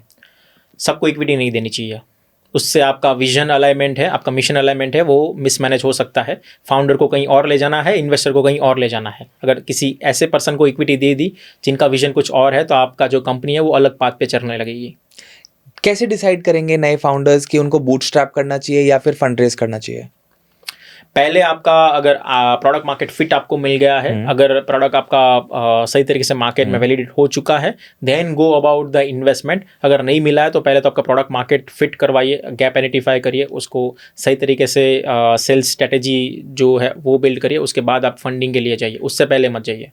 Is there any one startup mistake जो कि आपके स्टार्टअप को स्टार्ट होने से पहले ही खत्म कर देगा? पार्टनर के बीच जो प्रॉब्लम्स आते हैं विजन अलाइनमेंट के, तो उसके कारण आपके कंपनी को स्टार्टिंग से ही प्रॉब्लम आ सकते हैं. अगर दोनों पार्टनर 2, 3, 4 जितने भी पार्टनर्स हैं, अगर उनके मिशन और विजन अलाइनमेंट नहीं है, कंपनी को कहाँ पर लेके जाना है, basic most important it's company क्यों बनानी है, क्या विजन है, कंपनी को पैसे बनाने हैं, कहाँ पर लेके जाना है, ब्रांड बनाना है, वो पहले से ही क्लियर कर लो, लिख के क्लियर कर लो. अगर वो क्लियर नहीं है ना, तो वो उसके कारण कंपनी का कितना भी अच्छा काम कर रहा हो, अगर पार्टनरशिप आपकी बिगड़ी तो कंपनी वहीं पर बंद हो जाएगी. अगर एक स्टार्टअप को 0 से 1 करोड़ तक ले जाना हो, सबसे फास्टेस्ट तरीका कौन सा है? ओके, 0 से 1 करोड़ तक लेके जाना हो तो आप अपने मार्केट प्लेस पर उसको स्केल करें, और मार्केट प्लेस पर मैक्सिमम सैम्पलिंग के ऊपर आप फोकस करें. For a person with no connections, okay, how can they find the right investor? Person with no connection, I think उसको सिर्फ अपने बिजनेस के ऊपर फोकस करना चाहिए. इन्वेस्टर सामने से आएंगे, क्योंकि अच्छा. आप अगर आपके पास कोई कनेक्शन ही नहीं है तो आप किसको कनेक्ट करोगे, कहाँ पर हाथ पे लगाओगे, क्योंकि रैंडम ईमेल का कोई जवाब नहीं देगा, रैंडम फोन कॉल का कोई जवाब नहीं देगा. अगर आपके कनेक्शन है तो शायद आपकी ईमेल के फ़ोन का जवाब दे दे. अगर कोई कनेक्शन नहीं है, आप अपना बिजनेस उस लेवल तक स्टूड अप कर दो, आपको सामने से ईमेल आएगा, सामने से कॉल आएगी. What is that one skill or the most important skill that every entrepreneur should have? Resilience और आपका never give up attitude. What is the biggest marketing hack that can be used without spending money? बिना पैसा खर्च करे marketing करने का तरीका बता दो. Build a personal branding. Okay. आपके हिसाब से what is the best platform to start selling your product? Amazon, Shopify or your own website? All different stages पर ऑल मार्केट प्लेस को प्रायोरिटाइज करना चाहिए. इनिशियली ट्राई करें, अगर लोएस्ट इन्वेस्टमेंट है तो मार्केट प्लेस में आपको कुछ इन्वेस्टमेंट ज़्यादा नहीं लगेगा. मार्केट प्लेस में अगर वैलिडेट होता है then go to the D2C. D2C में अगर आपका वैलिडेट होता है then go to the offline also, and offline के बाद you can go to the export also. But अगर हम मार्केट प्लेस की बात करें तो which platform do you suggest? Amazon, Flipkart, not the quick commerce. If someone has 10,000 rupees in their pocket, what business can they start today? Retailing. So purchase something in the 10,000, try to sell where the gap is. अगर आप कोई ऐसा product लेके आओ जहाँ पर ऐसा product लेके आओ 10,000 के अंदर जो स्पेशली आई थिंक बहुत नीडेड है, जहाँ पर उसका पहुँच नहीं हो रहा है. नेटवर्किंग की क्या इंपॉर्टेंस है when we talk about growing a startup? और ऐसी सिचुएशन में इंट्रोवर्ट्स क्या करें जिनसे नेटवर्किंग ही नहीं होती? नेटवर्किंग आपको हेल्प करेगा day on day learning basis पर, अदर फाउंडर्स को, अदर ओवर द कम्युनिटीज़ को क्या क्या प्रॉब्लम्स आए वो समझने में आपको बहुत हेल्प करेगा. नेटवर्किंग से आपको इन्वेस्टर भी मिल सकता है, नेटवर्किंग से आपको नए प्रोडक्ट भी मिल सकते हैं, नेटवर्किंग से आपको नए सेल्स चैनल भी मिल सकते हैं. Wow. और अगर आप इंट्रोवर्ट हो तो फर्स्ट ऑफ ऑल इंट्रोवर्ट आप अगर बिजनेस में हो तो आपके लिए हार्मफुल है. आप अपना बिजनेस के लिए आपको एक्सट्रोवर्ट होना ही पड़ेगा. I am also the introvert, but for the business I have to be the extrovert. आप बहुत इन्वेस्टर्स से मिले होगे, बहुत लोगों के पास गए होगे अपनी पिच लेके. What is that one mistake जो स्टार्टअप्स करते हैं जब वो इन्वेस्टर को अप्रोच करते हैं? Trusting the investors idea blindly. Investor के माइंडसेट अलग हो सकते हैं, उनका ऑब्जेक्टिव अलग होता है कि आपको ये करना है, बट उसका आइडियाज़ और ऑब्जेक्टिव पर आपको अपने कंपनी के जो डिसीजन है वो चेंज नहीं करने चाहिए. कोई मिथ बस्ट करना चाहते हो फॉर एस्पायरिंग एंटरप्रेन्योर्स? क्योंकि स्टार्टअप का ना आजकल वो लहर चली हुई है कि कुछ समझ में नहीं आ रहा, पापा मैं तो स्टार्टअप करूंगा. करेक्ट. कॉलेज से निकल रहे हैं, मैं तो स्टार्टअप करूंगा. Correct. Everybody wants to become an entrepreneur. कोई ऐसी मिथ है जो आप बस्ट करना चाहते हो about entrepreneurship? 10 out of 8 businesses, 10 out of 7 to 8 businesses है वो लॉन्ग टर्म में एग्जिस्ट नहीं करते हैं. जो 2 या 3 बिजनेसेस जो एग्जिस्ट करते हैं वो फाउंडर के माइंडसेट के कारण एग्जिस्ट करते हैं, क्योंकि आपका माइंडसेट है वही आपको लॉन्ग तक पहुंचा के जाएगा, बाकी के जो भी सराउंडिंग एनवायरनमेंट है वो टाइम टू टाइम चेंज होते रहेंगे। तो हैव द स्ट्रॉन्गेस्ट माइंडसेट कि आपको कहाँ तक कब तक लेके जाना है, लो हो या हाई हो, आपका माइंडसेट है वो ऑलवेज पॉजिटिव साइडली स्ट्रांग होना चाहिए, ताकि आप लॉन्ग टर्म के लिए उसमें फाइट कर पाए। अगर एक बिजनेस को फॉर से एक स्टार्टअप को अपने पहले 100 कस्टमर चाहिए तो उसका सबसे फास्टेस्ट तरीका क्या है? 100 कस्टमर आप अपने जो भी रिलेटिव्स हैं उन सबको अपने व्हाट्सएप मैसेज डालो और सबको अपने प्रोडक्ट्स पहले फ्री में पहुंचाओ, 100 प्रोडक्ट पहले फ्री में पहुंचाओ और उनको सबको बोलो कि आपको अगर प्रोडक्ट्स अच्छा लगा तो आपके जो भी नियर बाय जो भी और सब रहते हैं नेबर्स उन सबको अपने प्रोडक्ट्स बताओ। तो उसके कारण जो और जो 100 200 300 लोग जो है वहाँ से आपका सेल स्टार्ट हो जाएगा। अभी कुछ दिन पहले एक बहुत बड़ा डिबेट चालू हो गया कि there is nothing called work life balance. बहुत बड़े एंटरप्रेन्योर हैं, Yes. बहुत बड़े इंडिया के टॉप नंबर्स में आते हैं उनके कंपनी, उन्होंने बोला कि there is nothing called work life balance. Is it true? I believe the same, but that cannot be true for everybody. Okay. Because I have some purpose. मेरा कुछ जुड़े हुए हैं, because this is my child, my baby. Alpino is my baby और child. तो मैं तो मेरे लिए तो वही फर्क है, मेरे लिए वही लाइफ है। But that cannot be तो everybody. तो मेरे शायद सबके लिए उनके लिए अलग रिलेशंस हो सकते, तो उनको वर्क के अंदर और फैमिली के अंदर डिफरेंशिएट क्रिएट होना सकता है, बट मेरे लिए तो इट्स द सेम, फैमिली और द वर्क। अपनी लाइफ और पर्सनल लाइफ और वर्क लाइफ को कैसे बैलेंस करते हो being an entrepreneur? Honestly manage नहीं हो पाता। Initially you have to go all in, तो उसमें ट्रबल्स आते हैं, but that have to you manage carefully. You married? Yes. घर पे गाली तो नहीं पड़ती? नहीं पड़ती है, she is understanding a lot. क्योंकि मैंने सुना है कि जब आप घर से ज्यादा काम में इन्वॉल्व हो जाते हो तो कहीं ना कहीं गाली is like a very casual term, but there is this conversation happening in the household कि यार you don't you're not able to give family the time the family requires. आपको अपनी लीडरशिप स्किल वहां पर भी दिखानी पड़ती है कामली। Lastly, where do you see Alpino in the coming years? Like आज से 5-10 साल के बाद where do you see Alpino? Leading FMCG health food brand, growing from domestically going to globally. What message would you like to give to all the aspiring entrepreneurs out there? Life lesson. Go focus and niche, मतलब आपके around जो भी आपको learnings मिले, जो भी suggestions मिले, सबको 100%ली फुलफिल करना ज़रूरत है। आप अपने फोकस और नीश के ऊपर रहो, उसमें ही आप अपना धीरे धीरे एक्सपांड करो, एक साथ सब कुछ एक्सपांड मत करो। Wow.